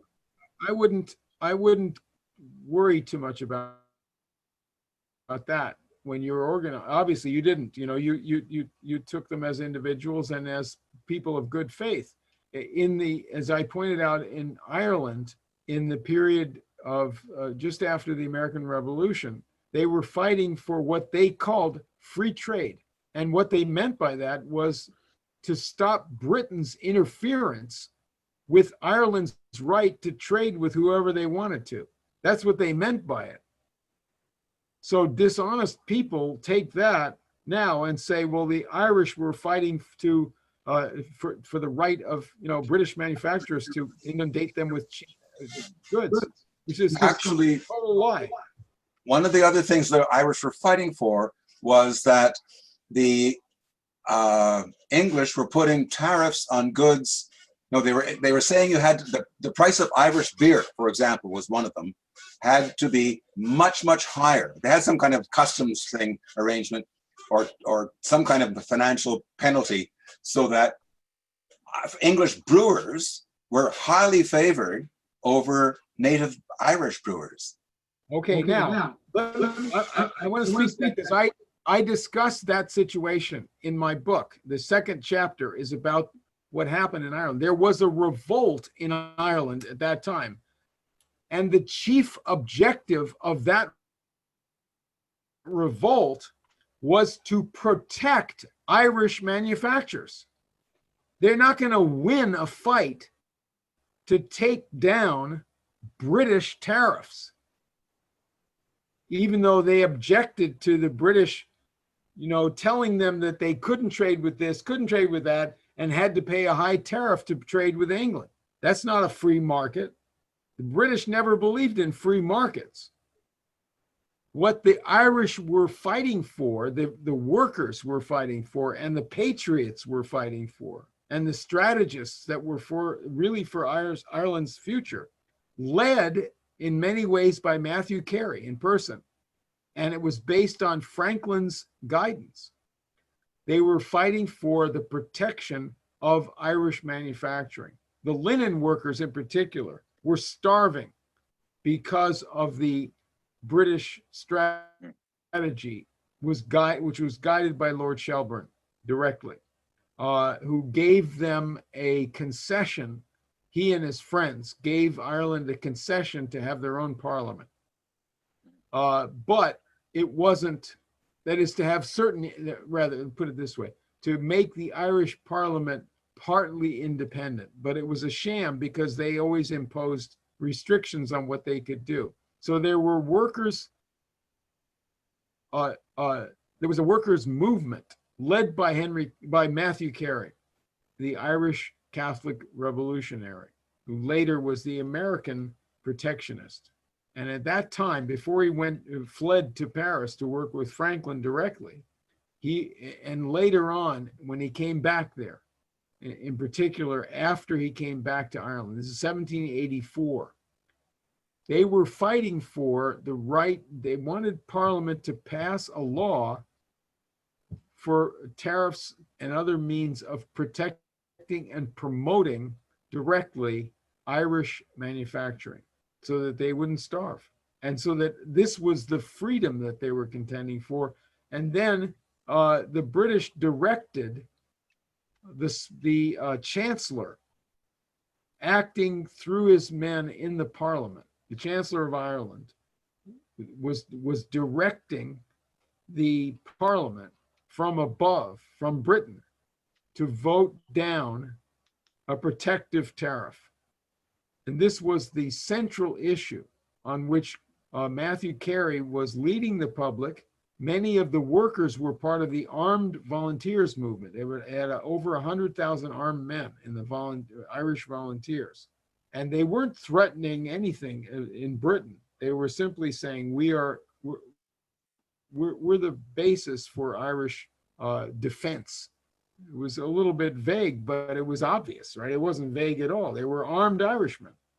So Carey was arrested, and he was obviously threatened with either life imprisonment or murder, probably just assassination. And he fled then to America and was immediately sponsored by both Lafayette and George Washington to start up as the publisher in Philadelphia, because he had been in their movement, which was operating. Lafayette and Washington and Franklin were operating a movement inside Ireland. They weren't directing it; they were just sponsoring it and helping them and providing inspiration. And Carey was the chief of that. So this question of protection of manufacturing in order to develop this power over nature and raise the people of Ireland out of misery and poverty and out of backwardness, because they didn't have the Industrial Revolution in Ireland. It didn't happen there. Why? They were all stupid. There's a lot of people who talk about cultural this and that. Are you telling me that Catholic people can't develop manufacturing? Tell that to the Medici. Right? So, and to Colbert. So that is the alternative history. The real story is against this business of so-called free trade. The British had a slogan, free trade, which was for other countries, not for them. They had tariffs on their own country. That's how that was one of the ways they built up their manufacturing. Even that would not have really developed English manufacturing because they had no strategy for it until the Franklin Circle in England, the good Englishmen like Wedgwood and Bolton and Watt, these other people who were anti-slavery and pro-development, who paid good wages, decided to develop England. And the manufacturing that grew up was supported by tariffs that had been in place since Queen Elizabeth. So all the free trade is just a furious lie. And that story you go through so thoroughly in your book, Anton, and anybody who really wants to really understand and internalize this whole combat by Benjamin Franklin and his Lunar Society that industrialized Manchester and really got England out of the feudal ages. It's such an irony of history, and Anton's book really goes through that. So that's something to look forward to. Oh, Anton, what? I'm gonna give a plug for the book. All right. Yeah. This is an endorsement for this book by the Lunar Society of England, which was reconstituted in Birmingham in recent decades. No. It's now headed up by a Black woman. And there's some old gentlemen who are there who are very public-minded doctors and others who believe in the general welfare passionately. They were old guys, older than me. And they said, this is their endorsement, which is on the back cover of the book. The Lunar Society is delighted to welcome the publication and to promote the dissemination of this major work on the development of progressive thought in the United States of America. That's great. So I could say that the revived Franklin group has endorsed the book. That's fascinating. Can you hold up the cover of the book? Here's the front cover. Oh, wait a minute. Let me get not a pre-publication. Here. This is the front cover. It shows the Statue of Liberty, Who We Are, America's Fight for Universal Progress from Franklin to Kennedy, Volume 1, 1750s to 1850s. On the back is my picture and some endorsements. Yeah, I'll in the invite that I sent out to the Zoom meeting, there's a link so that people can purchase the Kindle or the paperback, and I'll make sure that that's there in the description of this video too on YouTube. We got a few more questions, Anton. Yes, Sean Stone is up there too as an endorsement. So we've got, just so you know, Marty, Scott, Sam, Warren, Lazarus, and then I think we should probably cap it at that point. I feel like we're going through a lot of content here. You're giving people a lot of discoveries. Martin Seif. I can't hear you though, you're on mute. Still on mute.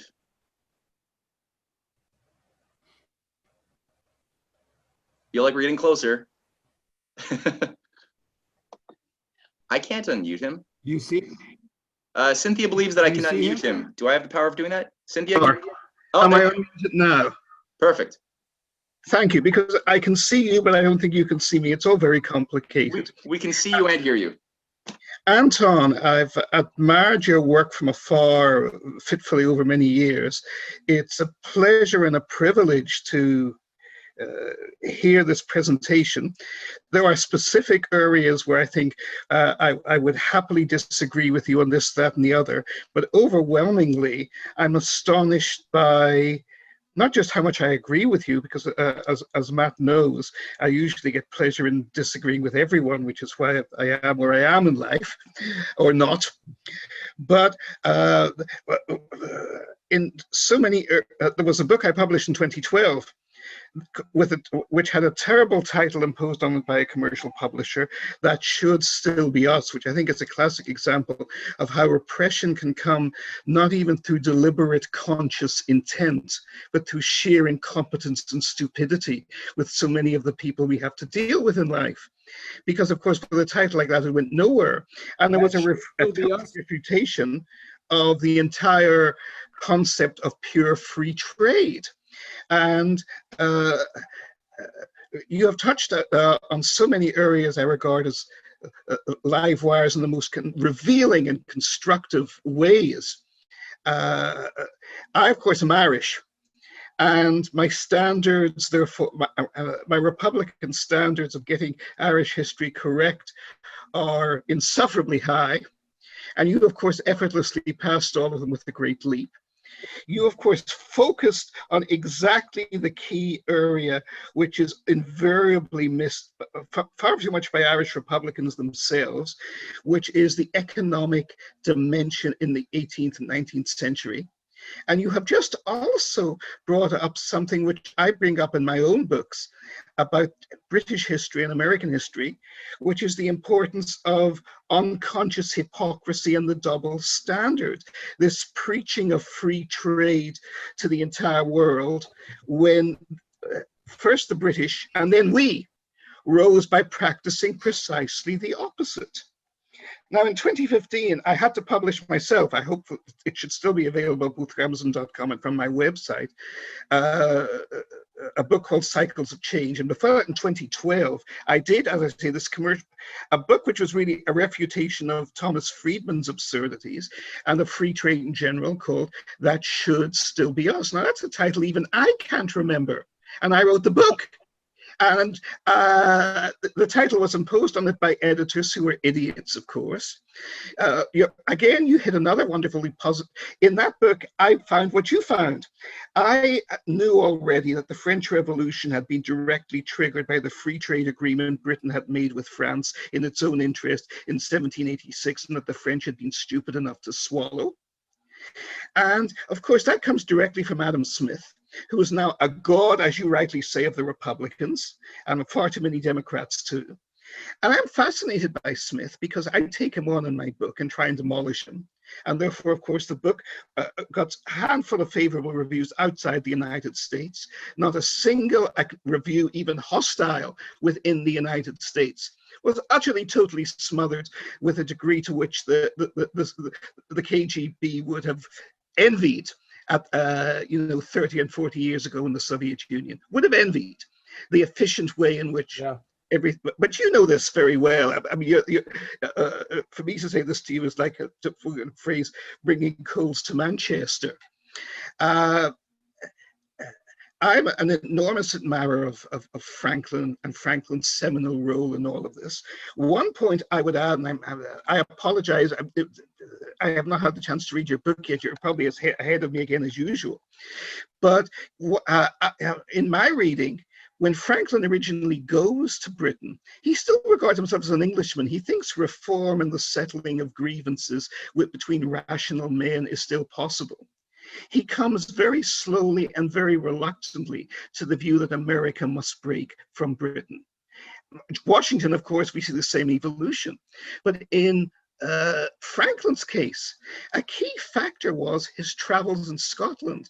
And I'm not sure if he was able to travel to Ireland. I stand to be corrected by you on that, but he was certainly familiar with conditions there. And Franklin, of course, as a decent colonialist, an enlightened man from a society of infinite variation, infinite possibility, because the resources are so unlimited and the population still so small, is used to a society where the most humble people can live with respect.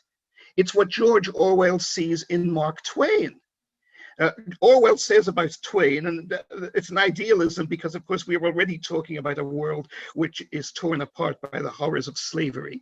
But Orwell, who is a non-Marxist English socialist of the very best kind, says you read Twain and you see what human beings are like when they are truly free.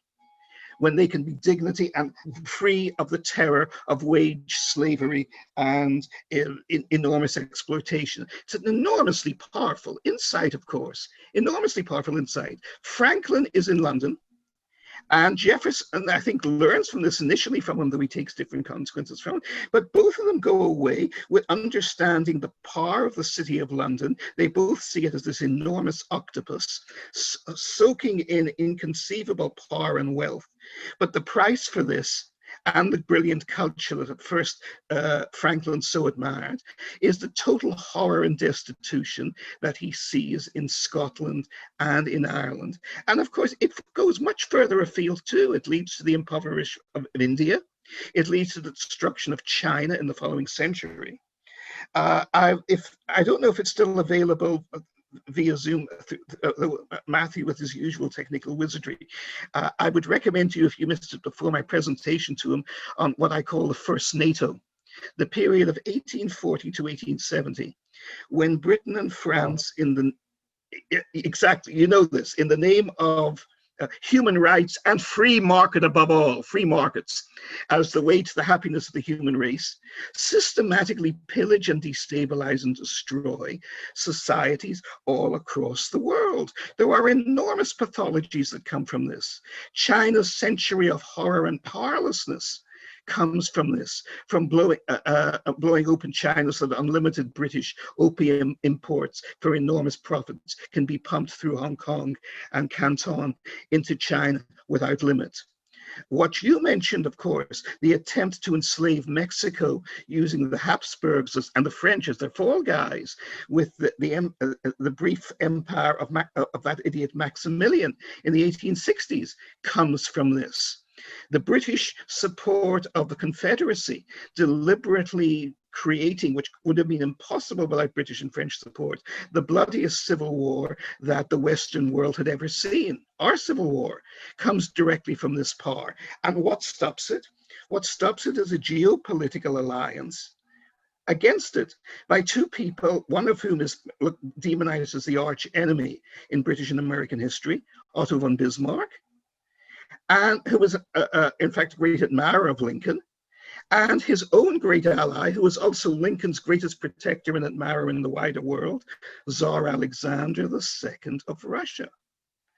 And of course, this is why Tsar Alexander is hunted down and assassinated by the prototype CIA, which is Kropotkin's anarchist movement, which is protected systematically by Britain, while it is assassinating systematically the leaders of Russia, America, France, Italy, and Spain through the 30-year period of the 19th century. And to this day, the image of Kropotkin, I'll just mention again in passing, that sticks in the West is of that extraordinary, incompetent historian and utter idiot, the late Barbara Tuchman, in The Proud Tar, that Kropotkin is this sweet, kindly, smiling, non-violent, gentle saint at the very time when he is being the arch-godfather of anarchist terror around the world. And we can tie him directly, and I have done very closely indeed, to the direct assassinations of William McKinley specifically, and of Tsar Alexander II. So I'm sorry, I'm being disjointed here, but no, please go ahead. I think that I have wanted to disrupt the way people get depressed by history. They see tragedy in the development of a culture, in the mistakes of a culture or the mistakes of leadership. And one way to disrupt this is to show a fight going on within the ranks of a nation. Yes. Within the West, more broadly. Now, obviously, we are talking about the fight between two sides in the West, the Republican and the imperialist. But within the United States, this is reflected, this higher level struggle is reflected by the two sides who are concerned on the subject of the industrialization of the USA. And the first place that this erupts into open political warfare that immediately decides the destiny of the country is between Hamilton and Jefferson. What happened with Jefferson, the guy who wrote the Declaration of Independence, who drafted that, who called for ending slavery in the new settlements to the west, who was a partner of George Wythe, the Platonist, and a classical music performance partner in his youth. What happened to that man? Well, when he was governor of Virginia during the Revolution, he was never in the army. He fled when the British attacked Virginia, and his reputation was in tatters. And he was threatening to quit politics after the Revolution. And he was advised by the Southern oligarchy in the person of the leader of that oligarchy, Randolph. Not John Randolph, the other Randolph. His first name escapes me. Anyway, I have it in the book. He was told, you can stay in politics. We need you, because how else will we represent Southern interests? In other words, you have a future as a great leader if you agree to represent Southern interests instead of your ideals. And basically, he agreed to that. That fits. He went back into Congress, the Continental Congress, and he was studying Adam Smith and British and continental European baloney that went along with free trade, which would be anti-manufacturing stuff, because the whole issue in the South was, let's not develop the USA into an industrial country. If we do, the slave interest, the slave power is demolished. So we have to not have manufacturing. So he began writing a book along these lines, which was later called Notes on Virginia and Notes on the State of Virginia. That was his only book. And he goes to France as ambassador to replace Franklin, American ambassador to France. And there he gets in with the group of British agents, specifically Shelburne's agents, who are liberal, sophisticated agents of the new British Empire. They favor the demolishing of the French economy, as you pointed out, with the Free Trade Treaty of 1786. When Jefferson was the American ambassador, that was happening on his watch. France, the economy was destroyed. The people went hungry in many places by British free trade. And he was lapping it up. He was writing this book. Franklin's chief agent in France, Morellet, then edited and translated Jefferson's book. And that was published back in America, this Notes on Virginia, at the time when the Americans were debating what kind of government and what kind of program they should have in the new republic after the Revolution. And Jefferson's book said, we must not have manufacturing in America, because it will just make the workers into slaves. Well, wait a minute. You've got hundreds of slaves yourself. You're an agrarian. What kind of agrarian is that lets other people do the work? That's not an agrarian. It's just an oligarch. You're a liar. And then at the time when the people were coming over to make this British intervention in France to blow up the French Revolution into anarchism, because they started out with Lafayette and Bailly trying to make a modern country there, a beautiful country, and it was blown up by British agents. My whole chapter 5 is on how they did that. It's the first documented account of that British intervention. At that point, while they were setting that up, Jefferson received a visitor, Douglas Stewart, who was sent to him directly by Lord Shelburne, directly.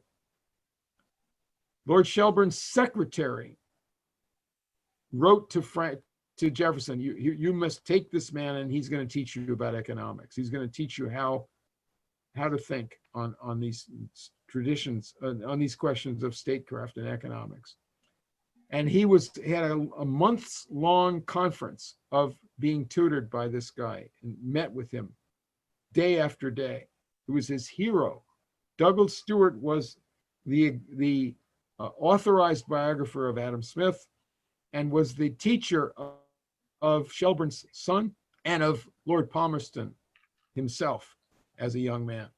So this is an oligarch, and it was the British intelligence coming out of Bowood House, which is the house of Lord Shelburne. So then Jefferson goes back to America and recruits Madison, who earlier had been a nationalist, and got him to go along with the Southern interest if he knows what's good for him. And they start this war against Hamilton's program in the Congress. A completely dishonest attack against Hamilton, not based on what Hamilton was proposing, but based on lies that Hamilton was a monarchist and that free trade would somehow benefit people. And they knew they knew or should have known that this was a disaster for the United States. They did know that it would make the United States a weak country, and they wanted the United States to be a weak country. And that's a fact. It's demonstrable, and if you want to go against those facts, you have to come up with a different account of what happened. I have the sequence of events. Yeah. So somebody has to come up with a different sequence of events, or else they're proven liars about this whole subject of Hamilton versus Jefferson. But if you go into this fight within the USA, which is later the Union versus the Confederacy, this fight within the USA, go when the leaders are the best to look at this. Don't go when you're seeing two sides that are both sides are crap, like the Democrats and Republicans. Don't get stuck on Donald Trump. Either way, it's not worth it.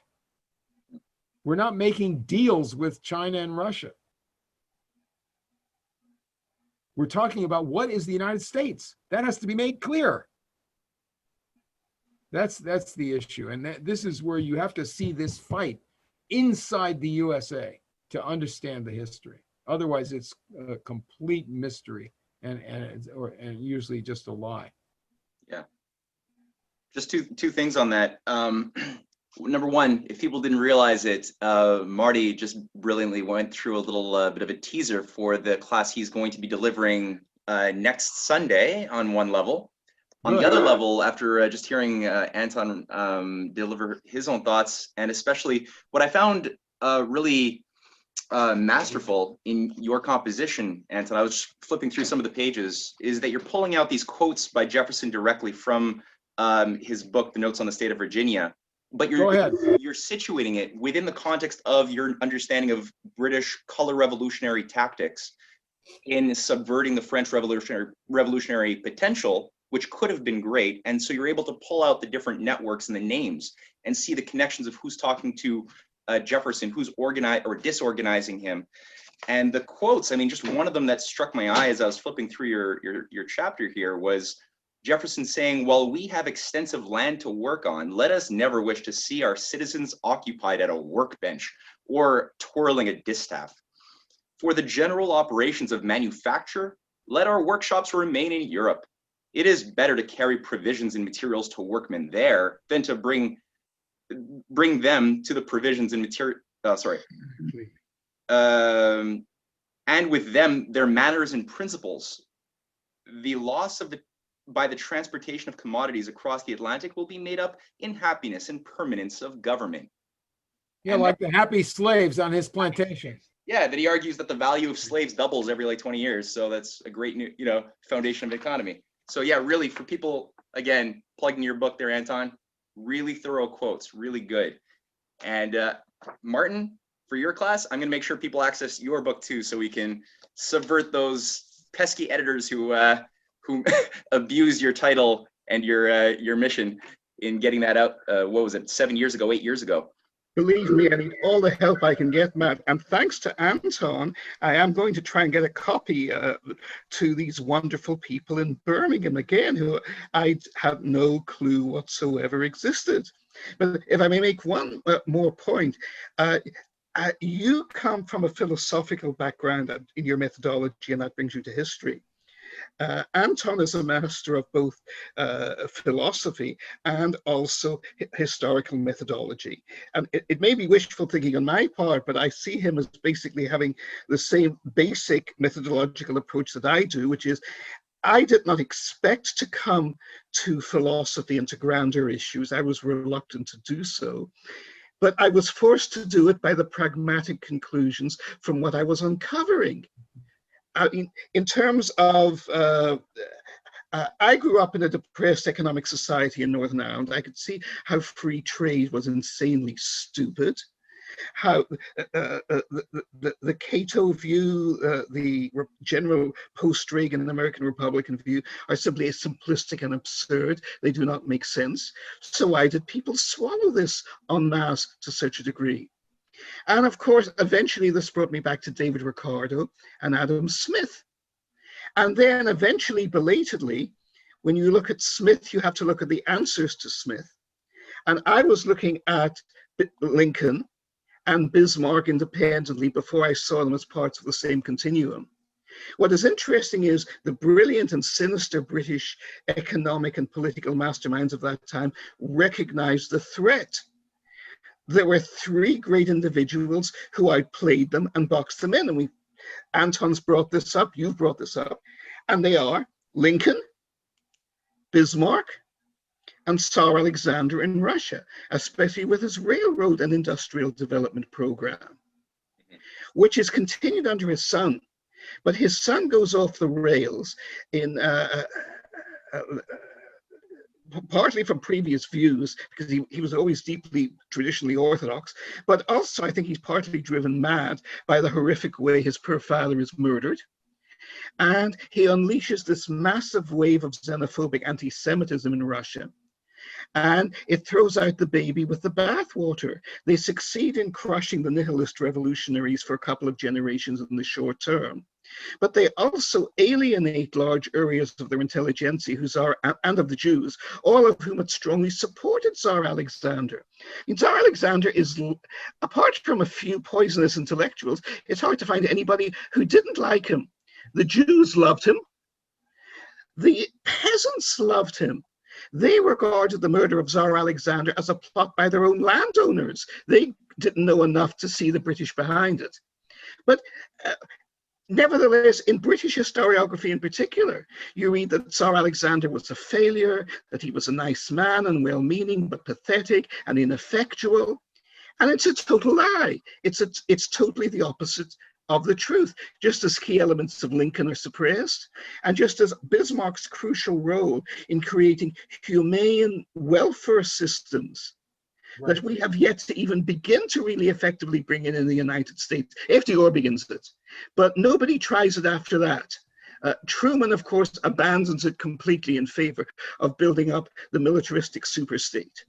And Eisenhower, who I'm coming to believe is very overrated, basically goes along with Truman's template. And Kennedy tries, but we know what happened to Kennedy. But I'm sorry, I'm going on here at length, and it's not my presentation. Anton, again, I just want to thank you for such a masterful presentation. It's an intellectual joy. And, obviously I will be chasing up your book. I wanted to hear the presentation first, so I knew what I was getting into. But this is a hugely, as you know yourself, this is a hugely important achievement that you've carried out. uncovering the real dynamics, not just of American and British history, but of French history too. The one thing I would add to this is I think that Jefferson certainly, and even Franklin, are led by the nose by the British in France, because they think the British liberals want a revolution in France to spread the blessings of liberty that they have. That's true about Franklin. Pardon? I don't think that's really true about Franklin. There's a lot of go on, please. Very ambiguous. Franklin was the friend of everybody. Yes, I agree. Exactly, I agree with you. Sorry, Benjamin West was the friend of the king of England for the king. So I think you have to be really careful with Franklin. You have to see what he actually did, not who his friends were. His friends were everybody. Everybody. Yes. He was a practice. He did what Jesus would say, right? I mean, you love your neighbor. The neighbor, the oligarchs are the neighbor. He loved everybody. That's fine. But his actions and his influence was not in the way that he is portrayed as the friend of Morellet, for example, Shelburne's agent. Was he a friend of Lord Shelburne? Well, in a sense, he was the friend of Lord Shelburne, but he was the leader of the opposition in the world to what Shelburne was doing, and vice versa. So this is a difficult question. I agree. What about Franklin Roosevelt and Churchill? Was Churchill the friend of? Was Franklin Roosevelt the friend of Churchill? Yes, he was. To a degree. But he was the greatest enemy of what Churchill stood for in the world. When Franklin was in England for most of 20 years, 1757 to 1775. Yes. He was helping build up England. He wanted to improve England. Yes. Why not? Yes, we want to improve everywhere. Exactly. No country is our enemy. England is not the enemy of America. England, in a great sense, is not. Sorry, I'm just in a conference room. Can I call you back? I'm on the phone. Call you back.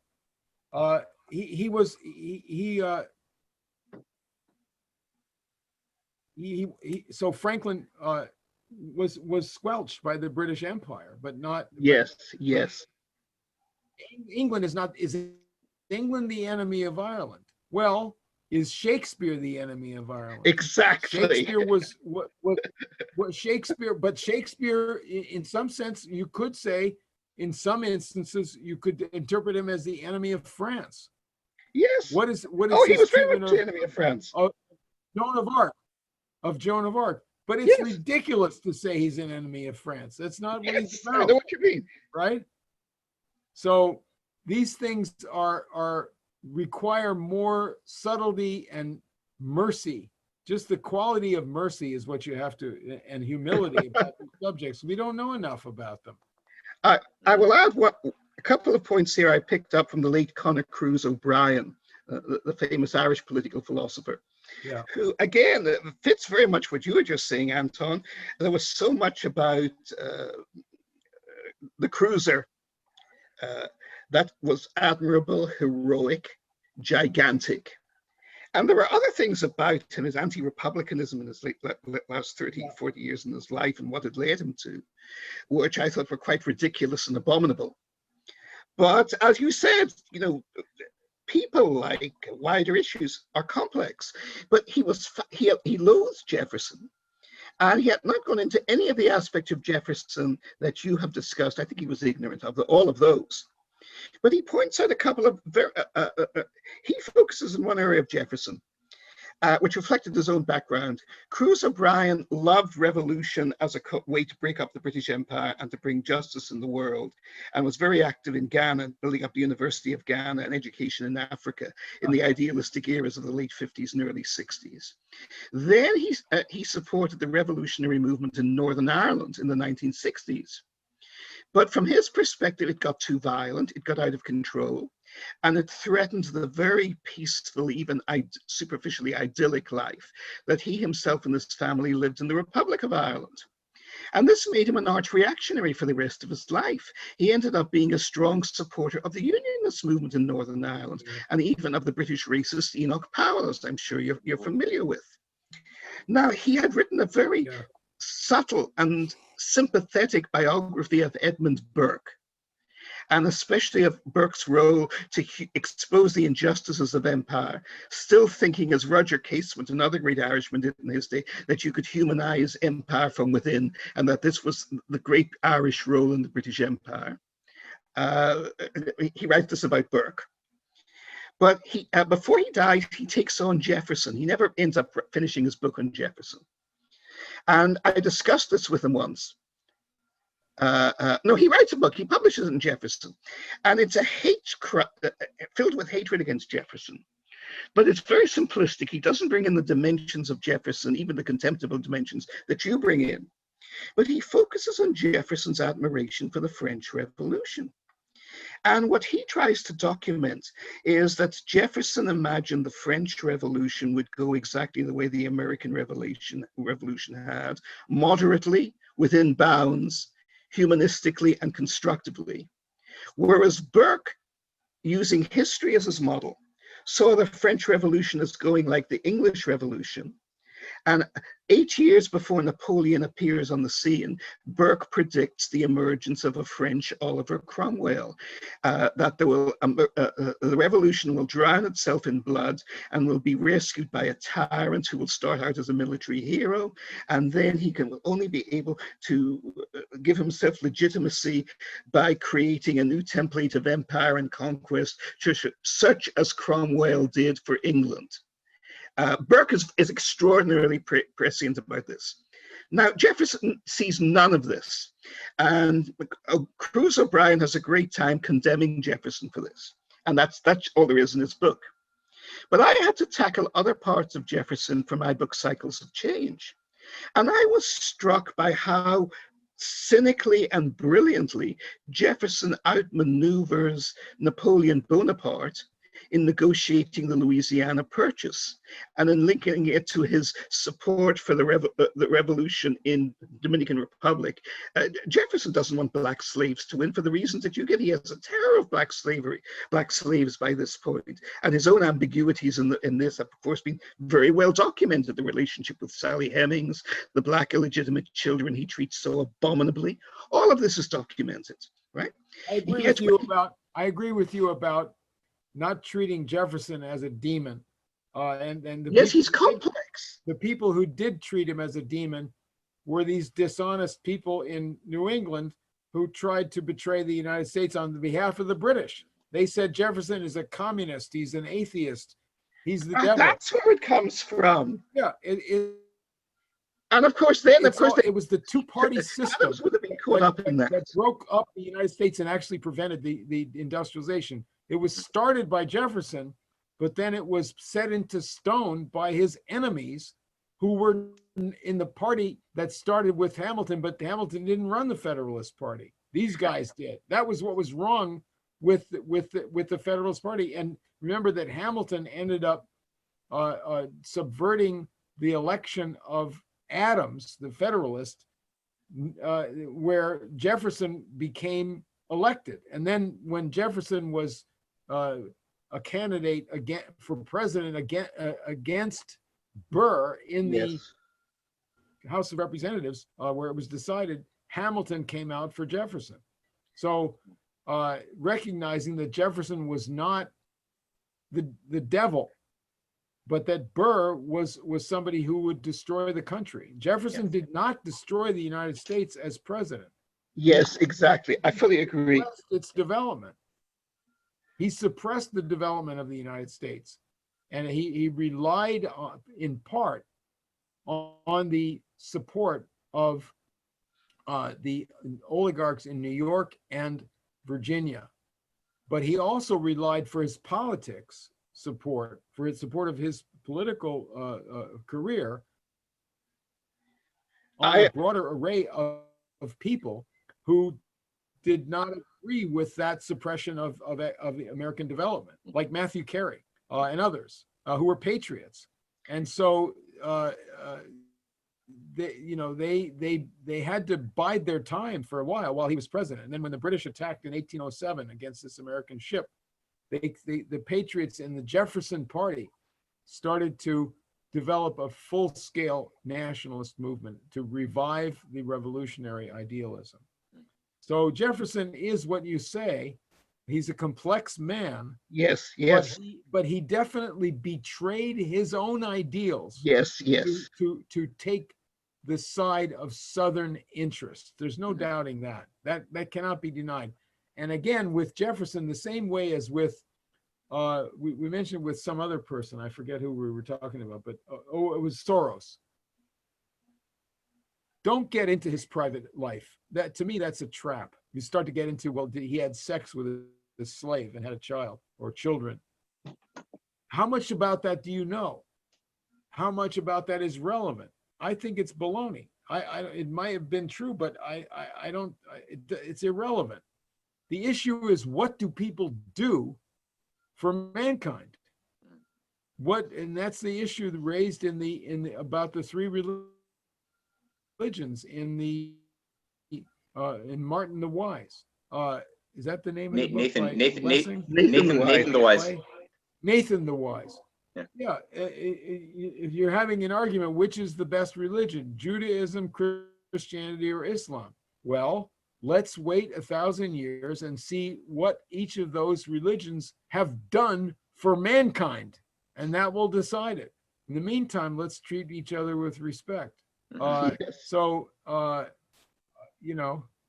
don't focus on personal corruption or any of these other things, which you're not. Be humble about those things, right? And try to see the good in every person, but mainly see what are they doing for or against the welfare of mankind. If you have Adolf Hitler, somebody might say that he gave employment to the people of Germany. Somebody in my own organization years ago contradicted what I was saying about all the great advancements of human powers over nature were made by people who wanted to benefit humanity. And this woman said, well, Hitler developed rocketry. Now, that's ridiculous. I mean, it's ridiculous about Hitler's development of rocketry, that he didn't invent rockets. That's stupid. But he did pay people to make rockets into weapons of war. Where's you're going to say that there was a German space program under Hitler? Only Goering was part of the space program. He took dope all the time, so he was in space. If I can just. All right. Well, no, wait. Well, hold on a second. Because we have 4 people on the queue dying to ask a question, but we're also running a little over our scheduled time. So, Anton, I have to ask you, what does your time look like? Do you have room for 4 more questions? Give me a minute, and I'm going to ask my wife. Okay. Yeah. Get permission. I'm full time. Okay. Mark, if I can just chime in there again, just in full agreement with Anton's point, his timing for me is uncanny, because I'm working for my current book right now, literally over this weekend, on a chapter about dealing with Nikita Khrushchev as the liberator of the Gulag. And Khrushchev embodies exactly the complexities that Anton discusses, because and again, it's in his actions. He does the most admirable and extraordinary and heroic and visionary things. And he also has quite literally the blood of millions on his hands. And these are all clear in his actions. And again, my wife is. It's basically a confirmation, Anton, of your philosophical position of the. My wife is crippled from a stroke, and I have to see to her needs. So I've only got another 10 minutes. 10 minutes? Sure. Okay. So here, let's race through 1 or 2. Let's see what we can do. So Scott, I know I had you waiting for a while. Scott, I'm gonna give up my question. I'm gonna refrain from it. Oh, Lazarus, I'm sorry, buddy. But you know what? For anybody who doesn't get their questions in, I'm going to make sure that everyone has Anton's email as well, that they can throw their questions at him. afterwards, so that's going to be there too. And maybe Anton will be gracious enough to offer a class in the opening of the new year at some point too. I'm a fan of that idea. Just putting you on the spot there. All right, so Scott, go for it. Ask a question. Hello. Great presentation, Anton. As always, just mind-blowing. I had more prescient questions to ask, but now I've kind of been, but I still have one or two. One has to do with the Northwest Ordinance of 1787. To me, when I discovered this document, you know, it was like, you know, a viable piece of evidence to show against, you know, what the revolution was about, was to end slavery in a piecemeal, in a regulated way. And very few people seem to know anything about it. And it would be a very tactical thing, it seems, to bring it up versus this 1619 project, you know, operation. That's one question. The other one is, can we keep that one? Keep it down. Can we keep it one? Scott. Can we keep it to one question, because we have very little time? Sure. Sorry. Sure. All right. So very quickly, Jefferson was the man behind that ordinance that outlawed slavery in the Western Territory. That was before he turned his point of view. And Colin Lowry is developing a major work of history, the son of Graham Lowry and Pam Lowry, on the question of the leadership in the United States of anti-slavery, and how the leaders of the patriotic movement within the colonies were anti-slavery, and that the direction of the Americans was anti-slavery, and that this was a question of empire versus the Americans. The whole 1619 project, it can be answered in one sense by the history of what the American Revolution was about. So I would urge you to Matt, to be in touch with Colin and really develop this as much as you can, help him get the story out or whatever.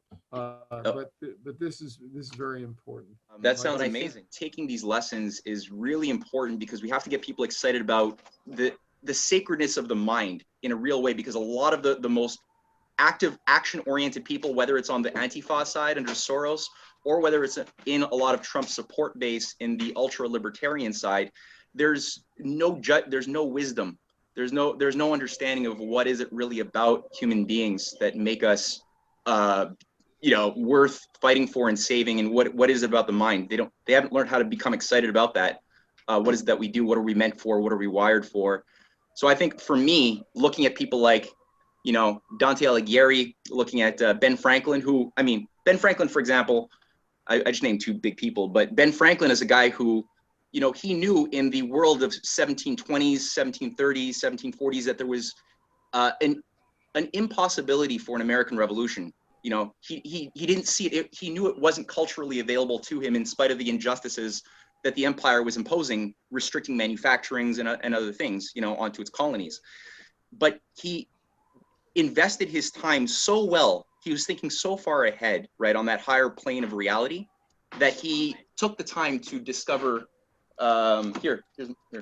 he took the time to discover electricity, right, as a way to expand people's understanding of the universe, that awoke both the masses as well as the intelligentsia and the aristocracy across Europe, right? So he just created a bigger mental space in which the understanding of natural law and the political changes that would need to happen later could happen. So electricity and the revolution were two sides of the same coin. And I think we have to think in that higher long-term level, because we are falling into the British trap. Like, in many ways, the British are setting up, they want a civil war to break out. They really do want the Antifa nut jobs on the left to go and fight kinetically with the Trump support base. They want to dissolve the union that way. We know that. So I think we have to get into that higher simultaneity of eternity mode and really take our minds seriously and use our time really, really well to be effective communicators, teachers that can harness and awaken that power in other people in a real platonic way. And there's just not very many people who can do that, you know? So that's what I would say. And I mean, I'm in Canada. So, yeah, at the same time, I'm not exactly as on the front lines as you guys, but definitely I think the Dante Alighieri approach, you know, what he was doing, creating a cultural environment, a unifying new language, his work on the Commedia, all of this was necessary. In a dark age, he did this. You know, there was nothing there for Republican movements in Italy at the time. There was nothing. And so he created a new higher level of culture that was then able to then create this seed such that the next generation was able to act in a new environment culturally that awoke the Renaissance. Unfortunately, I do think that that's a very important, not unfortunately, but I think that that's the sort of fruitful orientation. And practically, there's not a lot of easy practical answers right now. There's a lot of uncertainty. And so looking for the practical, like, what do I do practically is, there's not many openings, I think, to that. That's just what I got to say to end it. And I know people have been on for a really long time, and I thank everybody for their endurance. And just enjoying this whole participation in ideas. And next week, Martin Sieff will be delivering something on the British intelligence operations and the creation of color revolutions and anarchist movements that have led in the assassinations of people like McKinley, Tsar Alexander II, and many others before World War II, as a way to get a better insight into how some of these operations are underway today. So tune in and invite friends for Martin Sieff's presentation. Cool? All right, amigos. Till next week. Thank you, Matt. Okay. Thank you, Matt. Thank you, guys. Thank you, Matt. Great class. Thank you. Cheers. Yeah.